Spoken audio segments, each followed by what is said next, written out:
स्वागत है। सर्वप्रथम मैं श्रीमान अतुल्य कीर्ति प्रभु का बहुत आभारी हूँ कि जिन्होंने इतने प्रेम से यहाँ बुलाए। इनकी तीव्र इच्छा थी शायद, और हमारी भी थोड़ी इच्छा थी मंदिर आने की, नहीं तो वहीं से बहुत जगह पे जाने वाले थे चित्रकूट से भी, तो भगवान की योजना से आ गए। तो इनके बड़े आभारी है। तो मैं जब गा रहा था यमुना तीरा वनचारी, मैं सोच रहा था कितना सौभाग्य है आप सभी का कि अब यमुना के किनारे ही ये इस्कॉन मंदिर है। बड़ा सौभाग्य है। आपके लिए स्वाभाविक है। कितने जनों ने सोचा कि यमुना तीरा यानी यहीं पे अर्थात वो वृंदावन है, लेकिन सभी जगह पे वृंदावन ही है। चैतन्य महाप्रभु जब भी कोई नदी देखते थे उनको यमुना ही याद आती थी। कोई पर्वत देखे तो गोवर्धन, और कोई भी जंगल देखे तो वृंदावन। हमें भी उसी चेतना को प्राप्त करना है। और यहाँ तो साक्षात यमुना माता बह रही है, तो और कहना ही क्या। तो बड़ा सौभाग्य है। यमुना के किनारे हम कृष्ण की बांसुरी सुनने जा रहे हैं। श्रीमद् भागवतम या सभी वैदिक शास्त्र क्या है? कृष्ण की बांसुरी है। जो पंचम स्वर में वो गाते हैं तो वो ध्वनि ब्रह्मा जी के कानों में प्रवेश होती है, और जब वो निकलती है उनके मुंह से तो सभी वेद शास्त्र और गायत्री मंत्र निकलते हैं। तो वही श्रीमद् भागवतम है। अर्थात श्रीमद् भागवतम साक्षात कृष्ण है, वांग्मय रूप है। लेकिन कृष्ण की पंचम ध्वनि भी है, पंचम स्वर में बांसुरी की ध्वनि भी है। तो शायद पिछली बार तक आपने श्रीमद् भागवतम के पहले स्कंद के 90वें अध्याय तक चर्चा की है, जिसमें भीष्मदेव का निर्याण, इस संसार से निकल जाना, तिरोभाव उनका, वो चर्चा हो रहा है।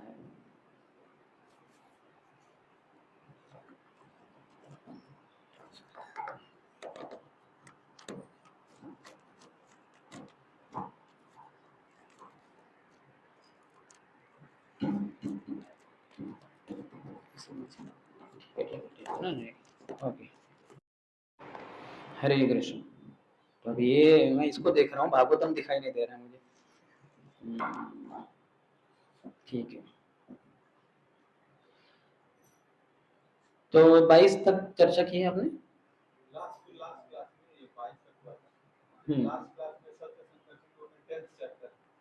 ओके, तो ये बचा हुआ है, 22 तक हो गए हैं, जिसका थोड़ा हिंदी में पढ़ेंगे हम। कितने जनों को इंग्लिश आती है यहाँ? हाथ ऊपर की। अच्छा, कितने जनों को नहीं आती इंग्लिश? अच्छा, काफी जन है। ठीक है, हमें हिंदी, ठीक है, आपकी हिंदी के साथ हम भी थोड़ा प्रयास करेंगे। तो 22वें श्लोक के अनुवाद में कहा है, सब पर समान रूप से दयालु होते हुए भी वे अब कृपापूर्वक मेरे समक्ष आए हैं, विष्णुदेव कह रहे, जब मैं अपने जीवन का अंत कर रहा हूँ, क्योंकि मैं उनका अनन्य सेवक हूँ।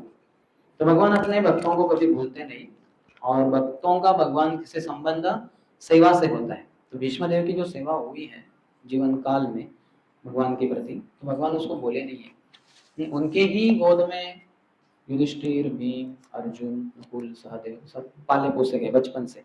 करीबन 10 साल की उम्र के थे युधिष्ठिर महाराज और अन्य पांडव, जब उन्होंने अपने पिता पांडु को खो दिया, जब वो जंगल में थे। लंबी कथा है महाभारत में, लेकिन उनको जो शाप था किंडम मुनि के द्वारा, तो उसके द्वारा प्रभावित होकर वो एक बार मृत्यु को प्राप्त हुए।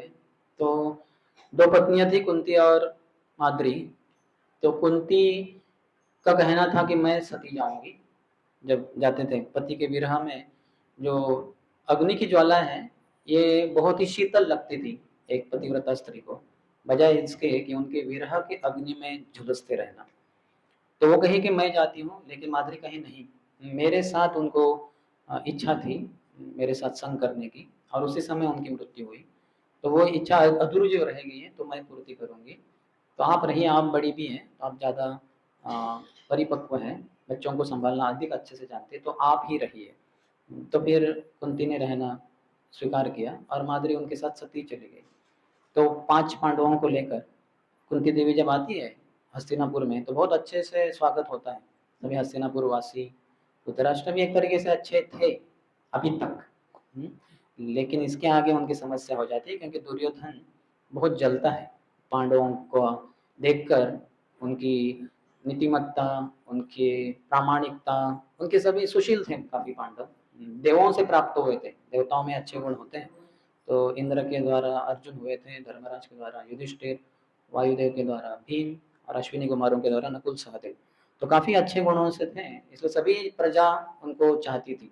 लेकिन दुर्योधन तो बड़ा हमारी भाषा में कमीना था, लुच्चा लफंगा बदमाश, सभी जो भाई आप जानते हैं गालियां नहीं जानते वो सब उसके लिए लागू होती है। तो उसको उत्कर्ष सहन नहीं होता था पांडवों का नीतिमान जीवन देखकर।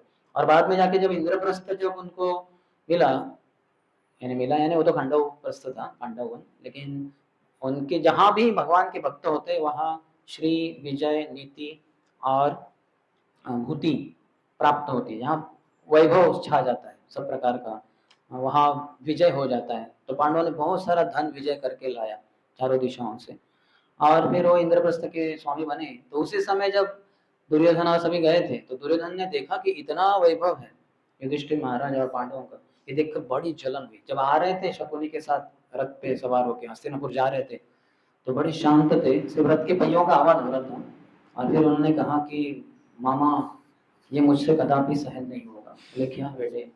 बोले ये इतना वैभव, कितना वैभव है। हाँ वो वैभव रखने के लिए इतना संपत्ति आ रहा था युधिष्ठिर महाराज के पास, तो उनको जगह नहीं थी वो सब संपत्ति रखने के लिए। तो ये मैं सहन नहीं कर सकता, तो मुझे उनको वो सब संपत्ति चाहिए। बोले तो ठीक है, हड़प लेते हैं उसको, शकुनी ने कहा। बोले हाँ बहुत ही अच्छा विचार है, हम हमला बोल देंगे, उनको परास्त कर देंगे, सब संपत्ति हम लूट लेंगे। बोले नहीं, एकमात्र तरीका नहीं है, बहुत अन्य तरीके भी होते हैं। अन्य तरीके क्या तरीके? बोले द्यूत क्रीड़ा के द्वारा। तो इन्होंने अपना प्लॉट बता दिया उनको और फिर वो हुआ। तो उसमें अर्थात भीष्म देव ने बहुत प्रयास किया सब रोकने का वगैरह। तो अच्छे भक्त हैं इसलिए भगवान उनकी सेवा को भूले नहीं है। अभी भी लड़े वो कौरवों की तरफ से, यही संसार को दिखाने के लिए कि आप कितने भी शक्तिशाली या सबसे शक्तिशाली भी क्यों ना योद्धा हो, जो भीष्म देव थे उनको हराना किसी को संभव नहीं था, अर्जुन तक को नहीं। लेकिन आप कितने भी बड़े सबसे शक्तिशाली क्यों ना हो, लेकिन आप अधर्मी की तरफ से हो तो आप मारे जाओगे। जयस्तु पांडुपुत्राणाम येषां पक्षे जनार्दन, पांडुपुत्रों की ही जय होगी क्योंकि जनार्दन भगवान उनकी तरफ है, जिनकी तरफ भगवान है उनकी ही विजय होगी। जनार्दन के दो अर्थ होते हैं, जन अर्दन। जन अर्दन यानी जनता की रक्षा करने वाले, और दूसरा अर्थ होता है जनता को मारने वाले। बिल्कुल विरोधाभासी अर्थ है। तो कौन से जनता की रक्षा करते हैं? परित्राणाय साधूनाम। और कौन से जनता को मार डालते हैं?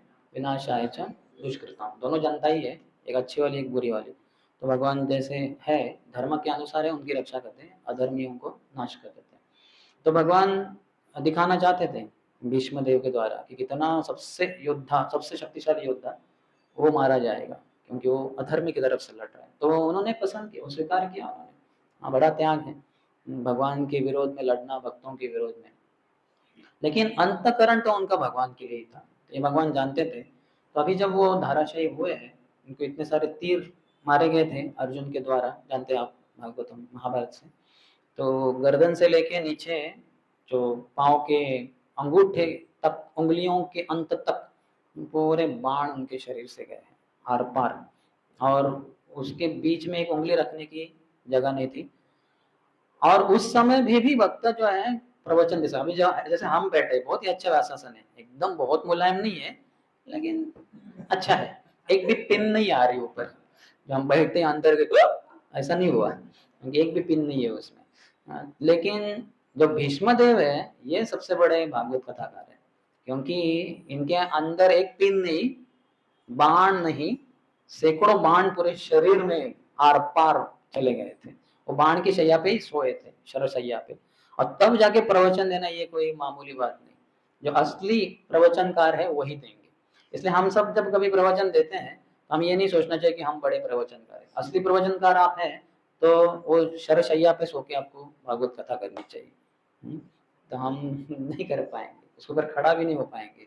खड़े से थोड़ा सा लग जाएगा तो हम तुरंत उई आ सब कुछ तो बोलते रहेंगे। तो वो अच्छे असली प्रचारक हैं, उत्तम अधिकारी। तो उनका प्रवचन भी भगवान सुनाना चाहते हैं, विशेषकर पांडवों को। इसलिए जब युद्ध अंत हुआ और सब क्रिया वगैरह की गई, लेकिन फिर भी युधिष्ठिर महाराज बड़े व्यथित थे। युद्ध पूर्व अर्जुन व्यथित हो गए, अर्जुन विषाद योग भगवता का पहला अध्याय। और युद्ध के पश्चात युधिष्ठिर महाराज विषाद यानी दुखों को प्राप्त हो गए, बड़ा शोक कर रहे थे कि मेरे कारण, इतना लोभी हूं मैं बनना चाहता था पूरे संसार का राजा, और फिर मेरे कारण बेचारे इतने सारे 64 करोड़ पुरुष मारे गए, तो प्राय 64 करोड़ स्त्रियां विधवा हो गई और लाखों बच्चे पिताहीन हो गए, तो मैं ही इसका कारण हूँ। तो भगवान ने बहुत समझाने का प्रयास किया, वो समझे नहीं। फिर व्यासदेव आए वहां हस्तिनापुर, तो उन्होंने समझाया, वो समझे नहीं। फिर भगवान बोले ठीक है चलो हम भीष्मदेव से पूछते। तो ये तो ऊपरी रूप से कारण है, असली कारण है भीष्मदेव रो रहे थे भगवान के लिए। वो रो नहीं रहे थे कि बाण मेरे शरीर से आर पार गए और लहूलुहान हूँ, बह रहा है खून, ये कारण से नहीं रो रहे थे। वो तो योद्धा थे, उनके लिए तो वो सम्मान की बात रही, लेकिन रो रहे थे भगवान के लिए कि मैं भगवान के लिए ही जिया पूरे जीवन काल, और अंतिम क्षण अभी भगवान के दर्शन होंगे या नहीं होंगे, ये उनकी इच्छा थी। क्योंकि अंत काल में भगवान का स्मरण तो उनको होने ही वाला था, लेकिन इच्छा भी थी कि दर्शन भी हो जाए। दर्शन किया था विजय सखा का, विजय अर्जुन तो उनके सखा कृष्ण, तो वो हुआ था उनको युद्ध भूमि में। 10वें दिन वो गिरे, 10वें दिन के सूर्यास्त के पहले ही उनको इतने सारे सैकड़ों तीरों से अर्जुन ने नीचे गिरा दिया। तो सूर्यास्त हुआ नहीं था, सूर्यास्त तक चलता था, लेकिन उस दिन जैसे ही भीष्मदेव गिर गए, बाय डिफॉल्ट जैसे कहते, तुरंत दोनों तरफ के जो सेनानी थे, योद्धा थे, तुरंत युद्ध को रोक दिए। क्योंकि सबको सम्माननीय थे भीष्मदेव, और वो गिर गए। इतने बड़े, सबके दादा परदादा के उम्र के भी थे, सबके बड़ा सम्माननीय थे, तुरंत युद्ध वही रुक गया, सूर्यास्त तो हुआ ही नहीं था। और फिर सब उनके पास में आ गए वगैरह, और फिर उन्होंने वही ऐसे ही लेटे थे वो शरशैया पे, उन्होंने पानी की मांग की तो दुर्योधन भागा पानी मांगने के, पानी लाने के लिए। तो भीष्मदेव को अच्छा नहीं लगा, तो अर्जुन ने तुरंत अपने तर्कस से एक तीर निकाला, और वही कुरुक्षेत्र के युद्ध भूमि में एक तीर छोड़ दिया, वहां से गंगा प्रकट हुई और उसकी धारा उनके मुंह में चली गई। तो वो बड़े प्रसन्न हुए और कहे कि मुझे थोड़ा सर के ऊपर, सर में कुछ भी ये नहीं थे तीर, गर्दन तक ही थे, तो सर ऐसा नीचे गिर रहा था क्योंकि जमीन के ऊपर थे सब बाण। तो बोले मेरे सर के लिए कुछ तो चाहिए, तो दुर्योधन फिर से दौड़ा तकिया लाने के लिए, तो वो खुश नहीं हुए, तो अर्जुन ने लिए 2 बाण, एक करके, एक ऐसा तीर मारा, एक ऐसा तीर मारा, तो उसके जॉइंट पे भीष्म ने अपना सर रखा। बोले ये मेरे लिए सही में तकिया है। हम जैसे वाले उससे खुश नहीं होते थे, हम बोले ये तकिया है कि सुई की है, सुई मार रहे हैं मुझे। तो वो योद्धा थे, क्षत्रिय थे, तो उनके लिए वो सम्मान था। फिर वहां आते हैं और भगवान उनको दर्शन देते हैं पांडवों के साथ, और जानबूझकर भगवान कहते हैं कि तुम राजवेश पहनो, अभी आप सम्राट हैं तो सम्राट के समान आप सब अभी राजे बने हैं, तो राजा का वेश पहनो।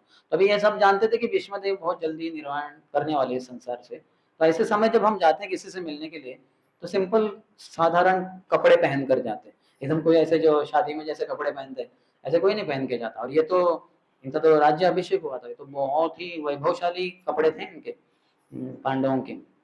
भगवान ने जानबूझकर बोला कि पहनो, तो पहन के चले। क्यों? क्योंकि जीवन भर भीष्मदेव की यही एक इच्छा थी कि मैं पांडवों को राजा के रूप में देखूं, जो कभी वो देख नहीं पाए ठीक से, क्योंकि ये कौरव, दुर्योधन और धृतराष्ट्र उनके विरोध में थे। तो उनका पूरा जीवन काल में यही एक इच्छा थी कि पांडवों की विजय हो और पांडव राजा के रूप में स्थापित हो। तो ये उनकी अंदरूनी इच्छा जानते हुए भगवान उनकी सभी इच्छाओं को पूर्ण करना चाहते थे। अभी अंतिम समय तो आ ही गया, तो उन्होंने बोला सब अच्छे कपड़े पहन के चलो, और इसलिए वो बहुत अच्छे कपड़े पहनकर निकले और पहुंच जाते कुरुक्षेत्र के युद्ध भूमि में। तो इसका शायद एक फोटो भक्तों ने बनाया है, नहीं यहाँ पे नहीं है,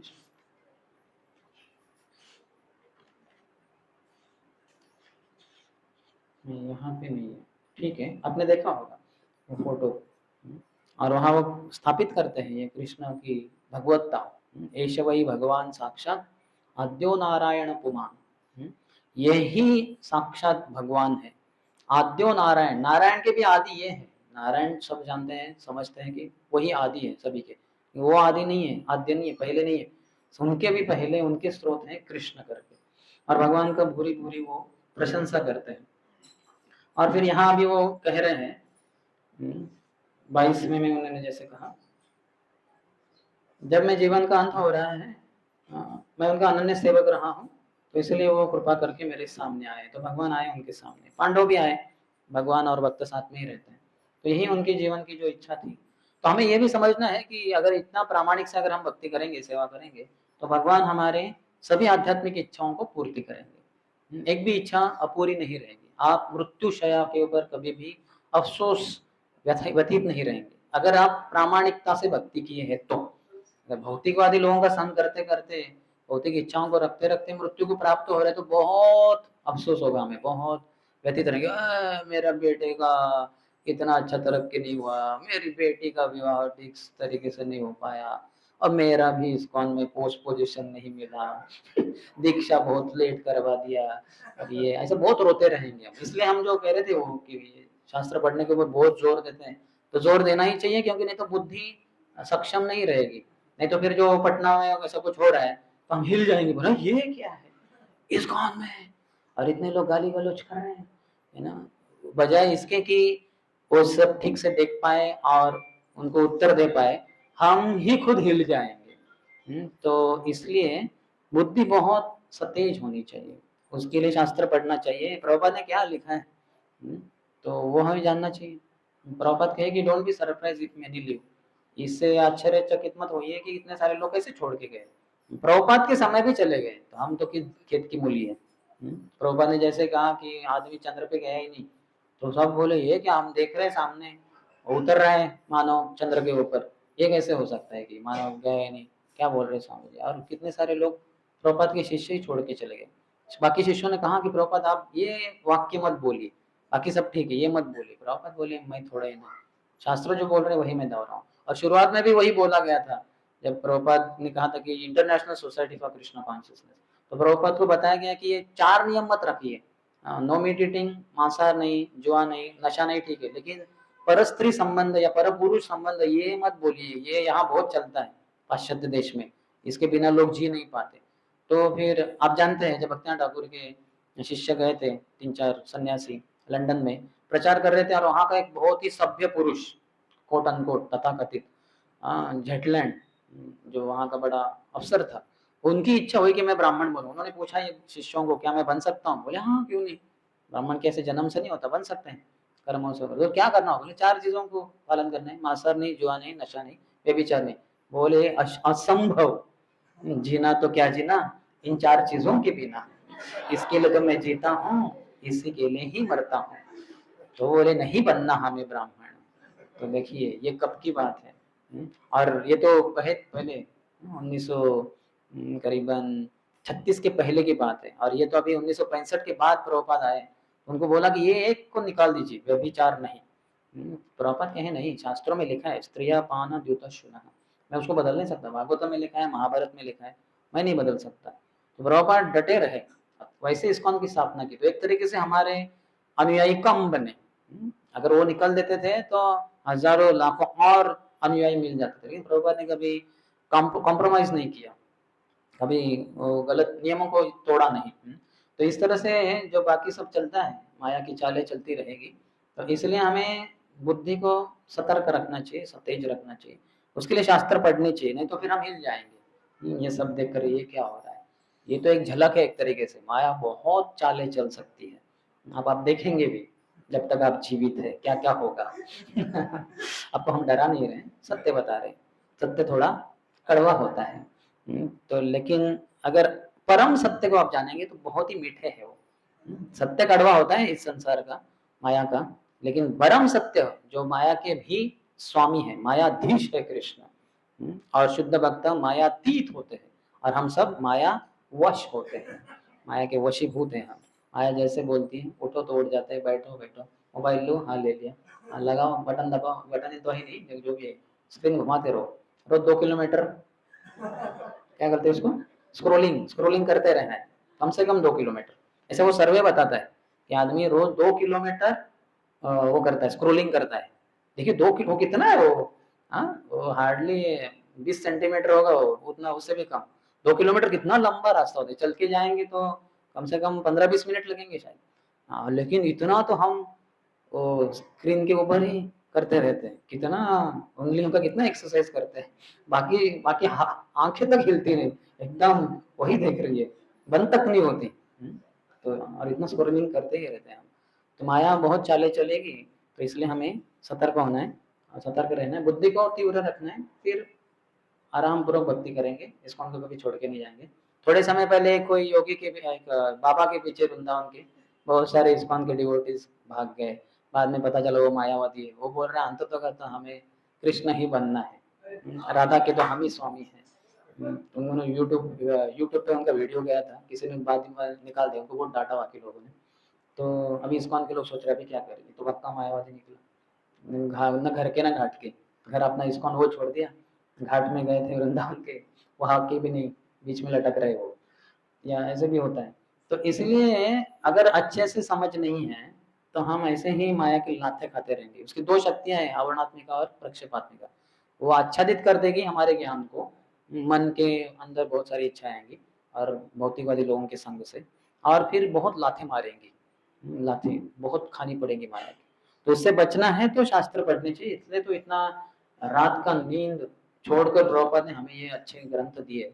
हम कम से कम दिन की नींद छोड़कर और दिन का अपना टाइम पास छोड़कर भगवान के पास टाइम्स पढ़े, लीलाओं का वर्णन जो प्रभुपाद ने लिखा है अच्छे से, बस उसको पढ़ना है और तो कुछ बड़ी चीज करनी नहीं है। तो काफी बार मैं अपने प्रवचन में कहता हूँ कि आज के तारीख में हम सब पढ़े लिखे लोग अनपढ़ हो गए हैं, पढ़ते नहीं लिखते नहीं, लिखेंगे नहीं टाइप करेंगे, मोबाइल हो या फिर लैपटॉप हो, लिखना भूल गए और पढ़ना भूल गए, किताबें लेते ही नहीं, पढ़ते ही नहीं, शास्त्र पढ़ते नहीं हम इस्कॉन के वक्त, फिर कैसे चलेगा, बुद्धि सतेज नहीं रहेगी, फिर माया उल्लू बना देगी। तो इसलिए पढ़ना है। तो ठीक है, चलिए अभी हम ज्यादा नहीं बोलेंगे, थोड़ा प्रभुपाद से सुनेंगे। तो 23वां श्लोक है, कृपया दोहराइए। भक्त्यावेश्य मनो यस्मिन् वाचा यन्नाम कीर्तयन् त्यजन् कलेवरं योगी मुच्यते काम कर्मभिः। अनुवाद और तात्पर्य कृष्ण कृपा श्रीमती अभयचरणारविंद भक्तिवेदांत स्वामी श्रील प्रभुपाद के द्वारा। अनुवाद। वे पुरुषोत्तम भगवान जो एकाग्र भक्ति तथा ध्यान से एवं हरिनाम के कीर्तन से भक्तों के मन में प्रकट होते हैं, वे उन भक्तों को उनके द्वारा भौतिक शरीर छोड़ते समय सकाम कर्मों के बंधन से मुक्त कर देते हैं। भगवान कहे हैं ददामि बुद्धि योगम तम ये न माम उपयांति थे। आपके अंतिम काल में या जीवन काल में भी मैं आपको बुद्धि दूंगा, बुद्धि योगम, योग ऐसी बुद्धि जो मुझसे जुड़ जाएगी, आपको मुझे जोड़ देगी। ये न माम उपयांति थे, आप मेरे पास आ जाओगे। पहले तो आपका बुद्धि, आपकी चेतना जुड़ जाएगी भगवान से, और फिर शरीर तो जाना ही है, आज नहीं तो कल की बात है, फिर आत्मा निकल जाएगी शरीर से तो सीधा गोलोक वृंदावन ही जाएगी, बीच में कहीं स्वर्ग लोक ब्रह्म लोक इधर सेटल होने की हमारी इच्छा नहीं होगी। लेकिन उसके लिए पहले दो लाइन्स क्या बोलते हैं, तेषाम सतत योक्तानाम भजताम प्रीति पूर्वकम, फिर उसके लिए वो ददामि बुद्धि योगम तम ये न माम उपयांति। जीवन काल में हमें देखना है कि मात्रा के स्वरूप में पूरी तरह से सतत हम भगवान की भक्ति में लगे। तेषाम सतत युक्तानाम, हमेशा युक्त जुड़े हम भगवान से किसी न किसी सेवा से, श्रवण के माध्यम से हो जैसे आप कर रहे हैं, कीर्तन जैसे मैं कर रहा हूँ, स्मरण, दोनों को स्मरण हो रहा है भगवान का, फिर या अर्चनम वंदनम पाद सेवनम दस्यम सख्यम आत्मनिवेदनम, कोई भी एक भक्ति का अंग लीजिए जो आपको ठीक लगे उसको कीजिए और उसके द्वारा भगवान से जुड़ जाइए, भगवान को स्मरण कीजिए। ऐसे करते रहेंगे हमेशा सतत। और भजताम प्रीति पूर्वकम, वो तो क्वांटिटी हो गया, मात्रा, लेकिन गुणवत्ता क्या होनी है, प्रेम से करना है। जैसे कभी कभी हमारे ब्रह्मचर्य होता है, जवान ब्रह्मचर्य का बहुत ऐसे रुखेपन से सेवा कर देते हैं, उनको अच्छा नहीं लगता ये क्या, क्योंकि जवान ब्रह्मचर्य को लगा देते हैं, रगड़ते हैं उनको, उनको रगड़ना होता है फर्श को पोछे के साथ, लेकिन उनको लगता है कि मुझे ही रगड़ा जा रहा है। तो हर बार झुका झुका कर मुझसे सर्विंग करो, क्लीनिंग करो, कुछ भी, यहाँ शायद गायों को भी चराने जाते रहो, तो अच्छा नहीं लगता, करते हैं, लेकिन प्रीति से नहीं कर रहे, तो प्रीति से करना चाहिए, भगवान से प्रेम हो। तो यहाँ भगवान क्या प्रभुपाद क्या बता रहे हैं, या सुखदेव गोस्वामी व्यासदेव क्या बता रहे हैं, सूत गोस्वामी कौन बता रहे हैं ये, किन्होंने कहा है ये, अर्थात ये तो भीष्म देवी कह रहे हैं, लेकिन जिन्होंने भी पहले इसको दोहराया है, तो वो कहते हैं जो एकाग्र भक्ति और तथा ध्यान से एवं हरिनाम के कीर्तन से भक्तों के मन में प्रकट होते हैं, भगवान की एक विशेषता है। तो हम ध्यान पूर्वक जप करते हैं हरे कृष्णा कृष्ण कृष्ण कृष्ण हरे हरे, हरे राम राम राम हरे हरे। तो भगवान हमारे मन में प्रकट होते हैं। कितने जनों ने राधा रानी को 8 बार स्मरण किया अभी ये महामंत्र के द्वारा? राधा रानी को 8 बार स्मरण कितने भक्तों ने किया? हाथ ऊपर कीजिए। कितने भक्तों ने 8 बार कृष्ण का स्मरण किया? आप सब बहुत ऊंचे भक्त हैं। थोड़ा ध्यान से सुनिए, इसके ऊपर गौर कीजिए बाद में, प्रवचन के बाद मैंने क्या प्रश्न पूछा था। तो काफी बार स्मरण नहीं होता, क्योंकि एक तो अज्ञान है और दूसरे अपराध है। तो अज्ञान के कारण कृष्णा और कृष्ण का नाम अभिन्न है ये समझ नहीं पाते, और अपराध के कारण ज्ञान था भी अगर तो वह ढक जाता है, तो आप समझ नहीं पाओगे कृष्ण और राम यानी कृष्ण, हरे यानी राधा रानी, ये नहीं समझ पाएंगे हम, ये ढक जाएगा ये ज्ञान। अभिन्नत्वम नाम नामिनो है, रूप गोस्वामी कहते हैं भगवान का नाम और भगवान में कोई अंतर नहीं है, लेकिन हम अंतर कर देते हैं अपराधों के कारण। आएगा नहीं कृष्ण का स्मरण। रोज हम कितने जन 16 माला का जप करते हैं, हरि नाम, हरे कृष्ण मंत्र का, यानी हम 27,648 हरि नाम लेते हैं रोज। तो उसमें आधे राधा रानी के नाम और आधे कृष्ण के नाम। राम यानी कृष्ण ही, राम यानी वो दशरथ नंदन राम नहीं, या फिर बलराम जी नहीं, या फिर वो अपने परशुराम नहीं, वो है तीनों, लेकिन हम उनका स्मरण नहीं करते। हम स्मरण करते हैं कृष्ण का ही, राधिका रमन उनको राम कहते हैं, तो कृष्ण का ही स्मरण होता है। तो करीबन 13,500 बार कृष्ण का स्मरण होना चाहिए जब हम रोज 16 माला कर रहे हैं, और करीबन 13,500 बार राधा रानी का स्मरण होना चाहिए। लेकिन होता है क्या इतना स्मरण? नहीं होता, क्योंकि हम ऐसे ही अज्ञान में जब करते हैं, नींद आती है, मन भटकता है, और अपराध के कारण अगर पता भी है हरे यानी राधा, राधा रानी, तो उस समय आता नहीं सामने अपराधों के कारण, तो इससे बचना चाहिए। लेकिन अगर कोई, सभी शास्त्रों में बताया गया है कि अपराध से विहीन, अपराध से मुक्त होकर कोई जप करे तो तुरंत राधा कृष्ण के दिव्य विग्रह उनके हृदय में प्रकट हो जाएंगे। भगवान प्रकट होते हैं कलिकाले नाम रूपे कृष्ण अवतार, कलयुग में कृष्ण नाम के रूप में प्रकट हुए हैं, और प्रकट होते हैं वो। प्रभुपाद 12वें अध्याय भगवगीता के 8वें श्लोक के तात्पर्य में कहते हैं, जब when a devotee chants Hare Krishna, Krishna and his internal potency dance on the tongue of the chanter। जब एक भक्त हरि नाम, हरे कृष्ण मंत्र का जप करता है तो राधा और कृष्ण उसके जीवा के ऊपर नृत्य करते हैं। देखिए हमारे जो जीवा है ये रास मंडल बन जाता है। अगर आप वृंदावन जाएंगे तो वहाँ काफी जगह पे आप देखेंगे अचानक जमीन के ऊपर ऐसा एक सीमेंट का एक स्ट्रक्चर रहेगा, 1-2 फीट ऊंचा रहेगा, वो गोल रहता है प्राय, और उधर एक तरफ बेंच जैसा भी रहेगा। कितने जनों ने देखा है? काफी जगह पे है ये, उसको रास स्थली कहते हैं, रास मंडल है वो, जहाँ कृष्ण ने 5,000 साल पूर्व गोपियों के साथ रासलीला की थी। बहुत जगह पे की है, लेकिन काफी जगह पे उन्होंने ऐसे प्लेटफॉर्म्स खड़े किए हैं, सर्कुलर रहेगा वो, गोलाकार। तो वहाँ भगवान नृत्य करते थे गोपियों के साथ, वो तो लाखों, वो तो उतना छोटा दिखाते हैं लेकिन लाखों गोपियां रहती थी, और भगवान का वो दृश्य कहाँ हमें देखने को मिलने वाला, हम तो 5,000 साल पूर्व थे ही नहीं। लेकिन आज के तारीख में भी हमारे जीवा के ऊपर भगवान राधा और कृष्ण नृत्य करते हैं, तो हमारी जीवा ही रास मंडल बन जाती है, रास स्थली बन जाती है। तो आप बोलेंगे कि मैं कल जब करता हूँ और आईने के सामने जाके देखता हूँ, ऐसे तो जीवा दिखाई नहीं देगी, कहाँ है, क्योंकि अंदर है वो, लेकिन आईने में दिखाई देगा नहीं, ऐसे नहीं दिखेगा वो। प्रेम की आंखों से देखेंगे तब दिखेंगे। प्रेमांजना छुरित भक्ति विलोचनेन संत सदैव हृदयेषु विलोकयन्ति। तो हृदय में तो हमेशा देखेंगे स्मरण के माध्यम से, लेकिन कीर्तन के माध्यम से, जप के माध्यम से अपने जीवा के ऊपर राधा और कृष्ण को नृत्य करते हुए पाएंगे। फ्री में, फ्री शो, 24 घंटा, अगर आप 24 घंटा जप करें तो। बाहर के शो जाएंगे देखने के लिए कोई भी, तो कुछ तो पैसे देने पड़ते हैं, थिएटर में हो, नाट्य गृह में हो, तो कुछ तो 20-50, पता नहीं आज के रेट 100-200 रुपए देने पड़ेंगे।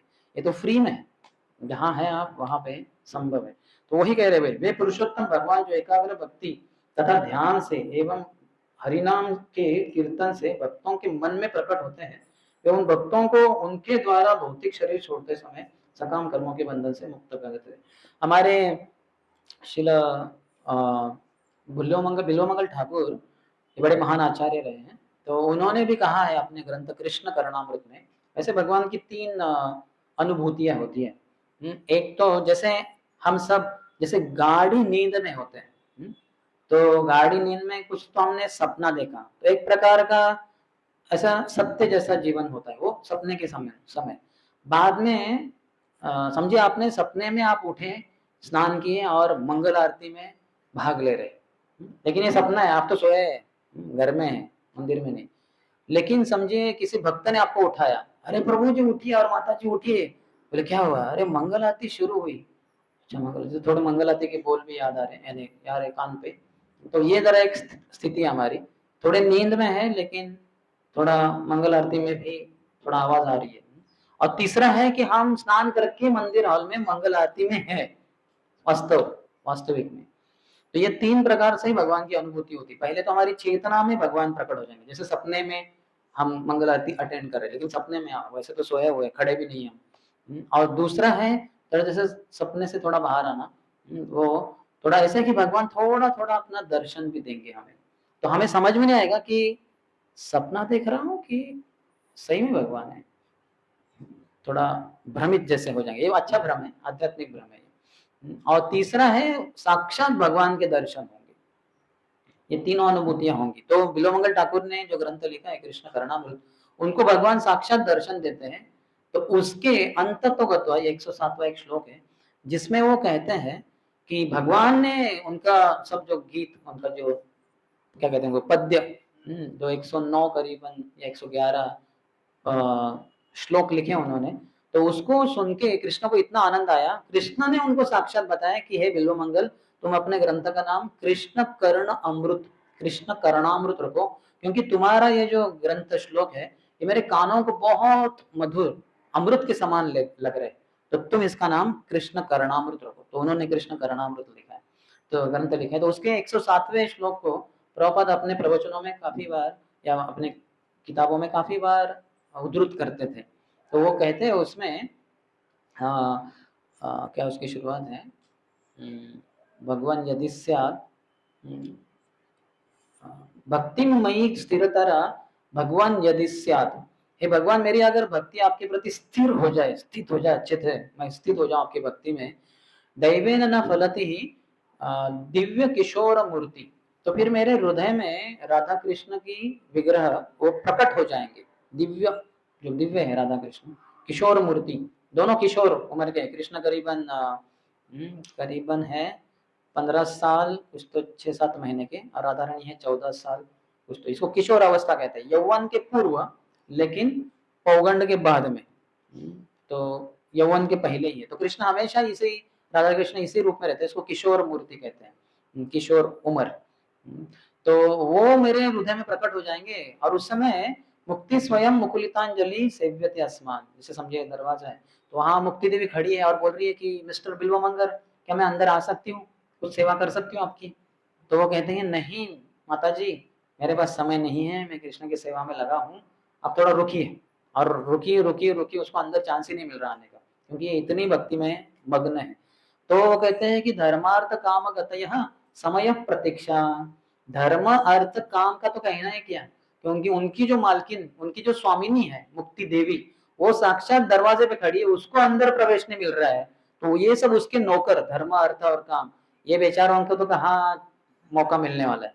वो तो बोलते समय प्रतीक्षा, कितना समय रुकना पड़ेगा, क्या रुक के कुछ फायदा भी नहीं, उनको कुछ स्कोप ही नहीं है, कुछ होप ही नहीं है, कुछ काम, कुछ भावना रख ही नहीं सकते कि इच्छा कर ही नहीं सकते कि हमें कभी प्रवेश मिलेगा।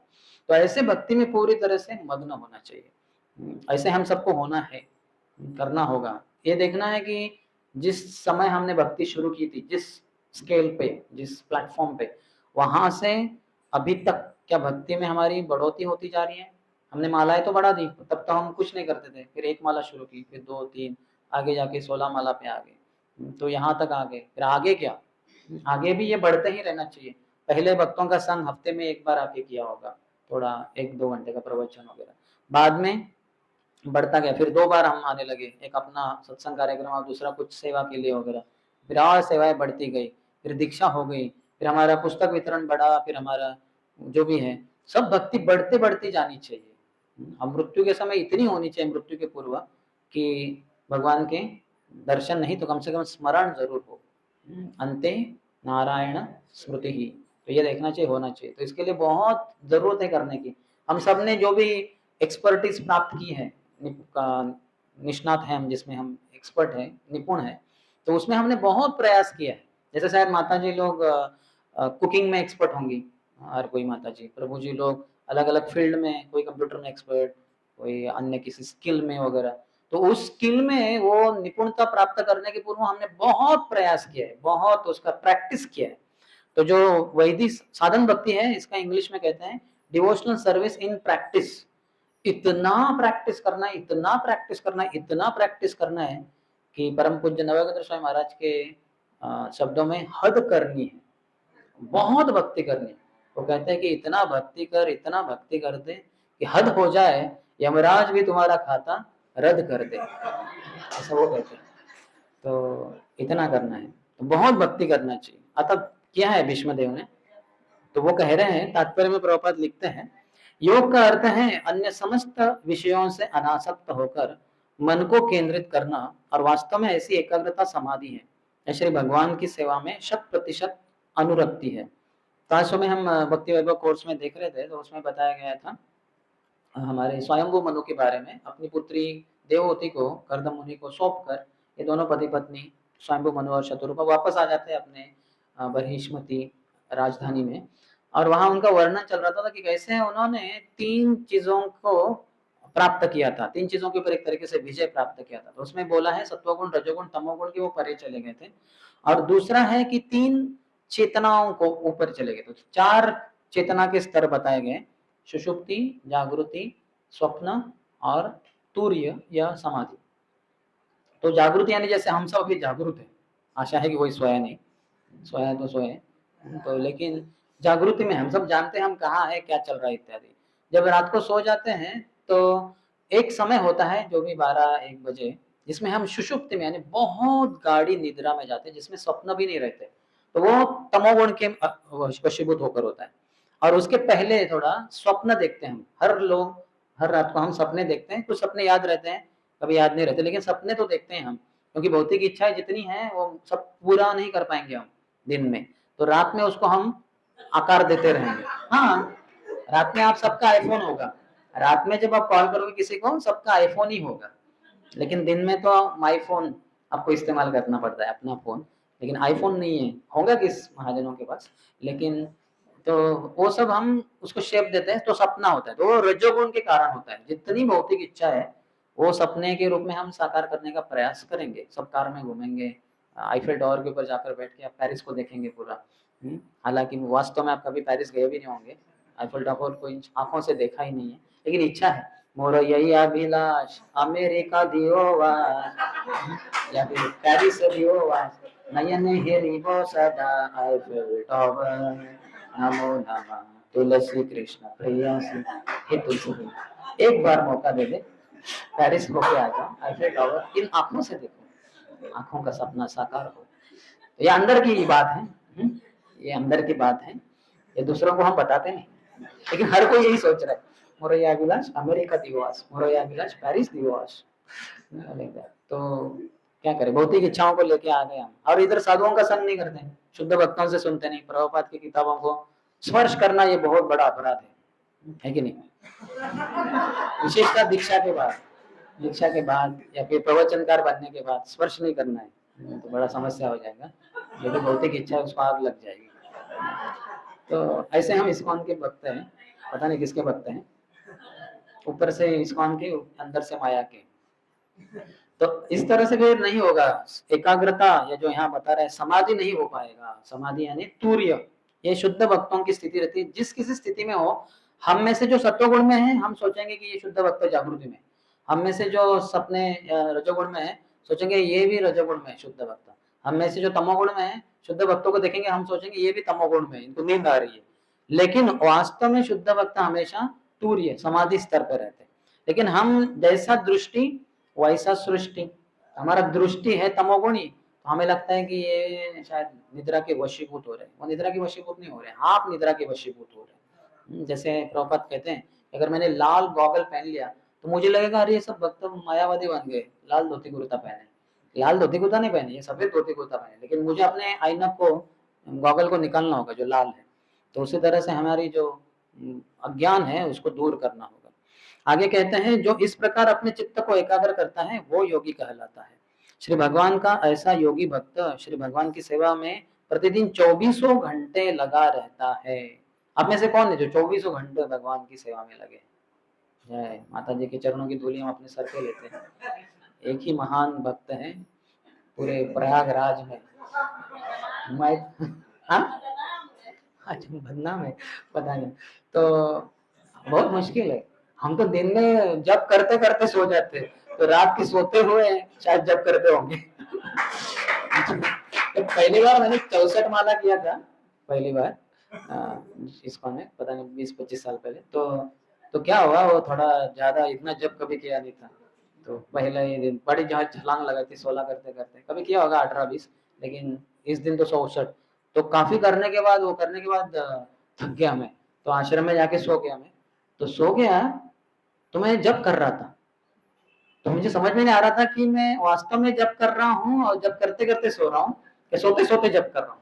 ये मुझे अभी तक प्रश्न का उत्तर पता नहीं है कि एग्जैक्टली हुआ क्या था, कि मैं नींद में जब कर रहा था, नींद में सोए सोए, कि जब करते करते नींद हो रही थी, जो भी है। तो 24 घंटा लगना चाहिए सतत युक्ताना। फलस्वरूप उसका संपूर्ण ध्यान नवदा भक्ति में श्री भगवान के चिंतन में लगा रहता है। नवदा भक्ति में स्मरण, श्रवण, कीर्तन, स्मरण, पूजन, स्तुति, दास्य भाव, आज्ञा पालन, सख्य भाव या पूर्ण समर्पण सम्मिलित है। योग के ऐसे अभ्यास से अर्थात श्री भगवान की सेवा द्वारा उनसे जुड़ने से श्री भगवान द्वारा मान्यता मिलती है। जैसा कि समाधि की सर्वोच्च स्थिति का वर्णन करते हुए श्रीमद् भगवत में स्वयं श्री भगवान व्याख्या करते हैं। योगी नाम अपि सर्वेषां मत गतेनांतरात्मनः श्रद्धावान भजते यो माम समय युक्ततमो मतः। जो सर्वश्रेष्ठ योगी है वो हमेशा मुझ में के ऊपर ही, मेरे ऊपर ही ध्यान करता है, और ऐसा व्यक्ति एक क्षण भी बर्बाद नहीं करता, क्योंकि भगवान से जुड़ा है तो माया में है ही नहीं। तो जो माया में हम रहते हैं तभी हम भगवान से बिछड़ जाते हैं, और फिर इस तरह से हम टाइम पास करते हैं, यानी समय बर्बाद कर देते हैं। लेकिन जो शुद्ध भक्त है या सर्वश्रेष्ठ योगी है वो कभी भी भगवान को भूलते ही नहीं। इस तरह से उनका एक क्षण भी कभी व्यर्थ नहीं जाता।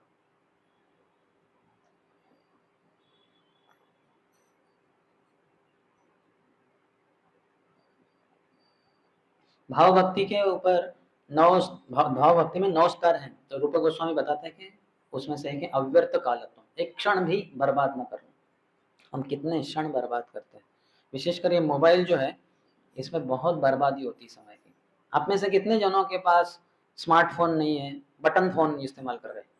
आप बड़े सौभाग्यशाली है, आप सब वो दिखा रहे हैं, एडवर्टाइज कर रहे हैं। अर्थात उचित यही होगा कि आपके पास ये फोन भी ना हो, ये सर्वोत्कृष्ट है।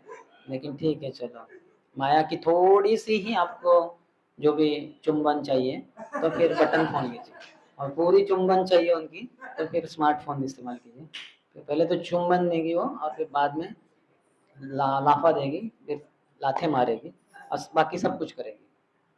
बहुत टाइम बर्बाद होता है। कितने जनों ने देखा है कि ये स्मार्टफोन के साथ बहुत टाइम बर्बाद होता है? व्हाट्सएप, फेसबुक, ट्विटर, बातें करते हैं आप।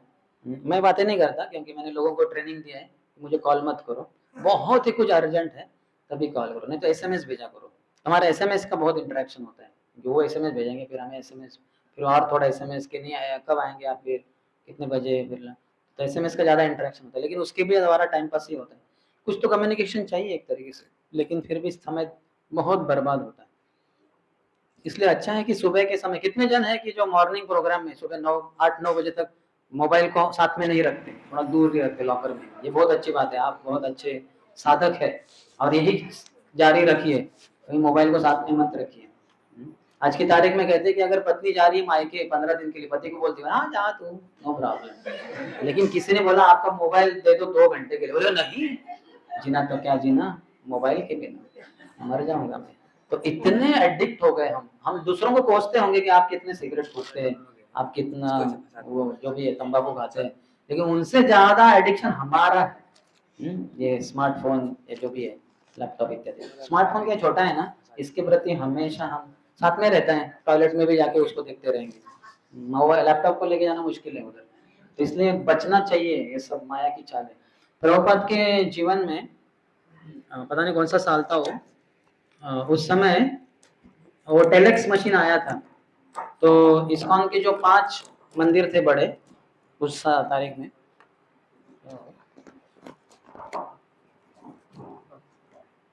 तो उसमें भक्तों ने पूछा क्या हम वो टेलेक्स मशीन खरीद सकते हैं? पैसे तो थे इस्कॉन में तब उतने 5 मंदिर के लिए। प्रभुपाद कहीं नहीं, अगर वो रहेंगे तो भक्त सब प्रजल्प करेंगे एक दूसरे के साथ। वो टेलेक्स मशीन क्या होता है, कुछ तो शायद इधर टाइप करते हैं और वो टाइप करने के बाद उधर का भक्त जिसके पास वो मशीन है वो उसका मैसेज वो किसी पेपर के ऊपर देख पाएगा। यानी बहुत ही स्लो कम्युनिकेशन है, जैसे पेजर वगैरह था पहले उस ऐसे कुछ तो लेकिन प्रभुपाद ने उसके लिए भी मना किया।